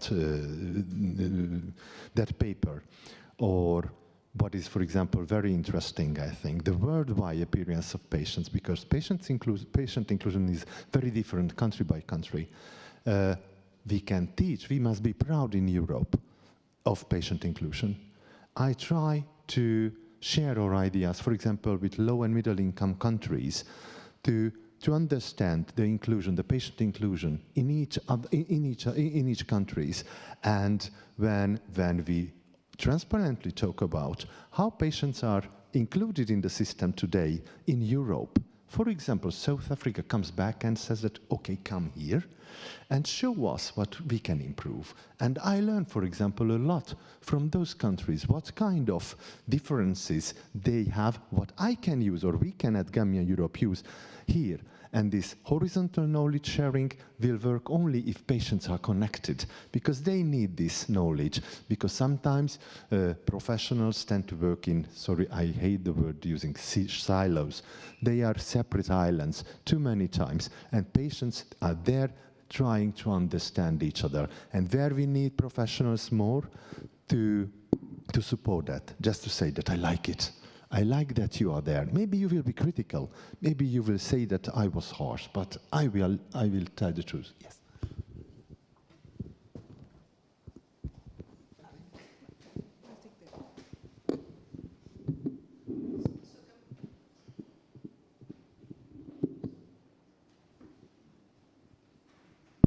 I think it's on, yeah. So coming back to the funding system, and I think that different from other responsible research innovation requirements, such as open access or gender equality, this cannot be an obligatory requirement that we should leave to the researcher to take care of. I think it need to be a multi-stakeholder responsibility, a co-accountability, because this can be successful only if all the stakeholders will be responsible for this engagement. So this is where perhaps also the level of funding approach, we should ensure that we have resources, competencies on board to manage consortia, multi-stakeholder collaboration, and patient engagement as key stakeholder of the multi-stakeholder collaboration. Because this is slightly different, but in terms of funding approach, it's very important. Because otherwise, it's going to be a, stochastic kind of approach that is not going to work. She was looking at you, Popala, so I think, do you want to comment? I represent all the funding agencies in the world. Yes. Room. No, I'm just kidding. Absolutely. But I have an opinion on that. Is that you mentioned, Peter, that stakeholder engagement should not be taken as a tick box exercise. Sorry. And as a funding agency, we have a great responsibility on how researchers think about their research and how researchers conduct their research, because the requirements we set for funding will inevitably shape their way of doing research. And on this side, I can very much empathize with the European Commission, because if when the European Commission set stakeholder engagement and impact as an obligatory factor in the European proposals, also open science, also gender equality. So we always tell the researchers that these will make their research better. So they might seem as administrative exercises, but eventually this will train them to think more responsibly about their research and to have a more detailed view, factoring in many perspectives. So I'm very much for setting requirements on the side of the funders, but of course we cannot go into extremes. No, absolutely, but they need a school. They need the training, they need the responsible research innovation training. I'm not saying that they should be responsible for this, but they need to know how to do it, because otherwise they will do it, on a spare time. So this is my point. So as more than advocacy school, perhaps we need to think about how to train us, because I'm including myself, in, responsible research innovation, integration into research. So this is... Yeah. Am I also allowed to ask you a personal question? Absolutely. Thank you for sharing with us that you said you were diagnosed with schizophrenia, but today you are without any pharmacological treatment. I would be interested to know how you came off the treatment.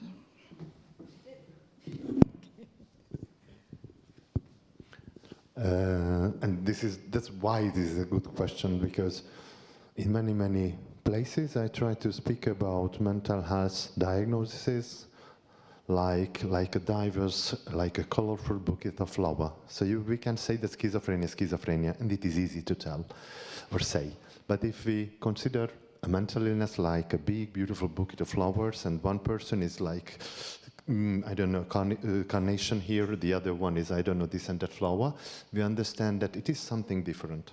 And if we consider that psychosocially, all mental health issues must be different, so certainly in diagnosis it is schizophrenia, then we understand that we are facing different, diverse persons. And in my case, it was easy because we understood that not only the mind can create these illnesses, many other things, body, psychosocial can create. For me, it was breathing. It was breathing. A badly happened nasal surgery caused my brain having less oxygen normally daily basis than than a normal person. When I found a solution, it was easier to reach the voiceless life. Certainly, we tried out so many medications, but until that moment, it was not self-evident that too much carbon dioxide is in my blood and too less carbon, you know. So how did you find this out? Who was it? Okay, Smart things are we discuss this later. Smart things are easy to use, and you know, an old X-ray, when you find an old X-ray from your photo box and you just check, oh my God, it is happening to me, and you have a good psychiatrist who is responsible. Was a psychiatrist? Yes, together. Okay. It is a great discussion together. We check that, is it possible? It is possible, but not usual. Okay, try out with more oxygen. More oxygen, no medication. It was the solution. Should I try more? Okay, so it was your interaction with your psychiatrist. Yes, certainly. Okay. Thank you. So if we don't have any more questions right now, because it's, I think, the time to come together and everybody else moved in. Thank you very much, Peter, and thank you all the discussants. And this was great. Thank you. Thank you very much. As I was going around to check on all the rooms, I could see that actually all the rooms had a great deal of interaction, which I was happy to see from the outside, because that was the point of these sessions, to all share your experience. And now we came to the end of today's program.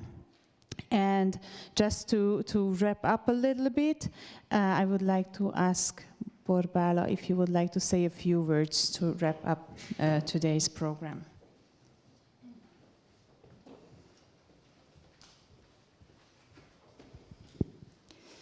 Thank you, Dora. To be honest, my head is basically buzzing with information. Coming from all these great discussions, both in the panels and also in the coffee break and during the lunch break. I believe that what we were planning with this conference, the first stage, is to bring together stakeholders from very different fields. I can say that it became a success because I see so many participants interacting. When I go out for a coffee, I am stopped by a research infrastructure director, then a researcher, then a psychiatrist. So, of course, all of these talks are really, really good and enriching the way we are thinking about research and with the way we are thinking about research in brain health. I think that the most important line or the headline of today was collaboration. This was the concept that was basically emphasized by everyone who participated in today's discussions. And we do believe that we do not have to agree on everything in order to collaborate, as it was evident from some of the panels. And it's good not to agree, because then multiple perspectives can be brought into the game. But in the end, we have to make sure that we have this common platform and common language with which we can communicate and conduct our collaborative efforts.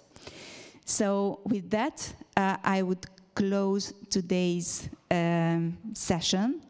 Of course, we have the gala dinner as a very interesting program point at the agenda.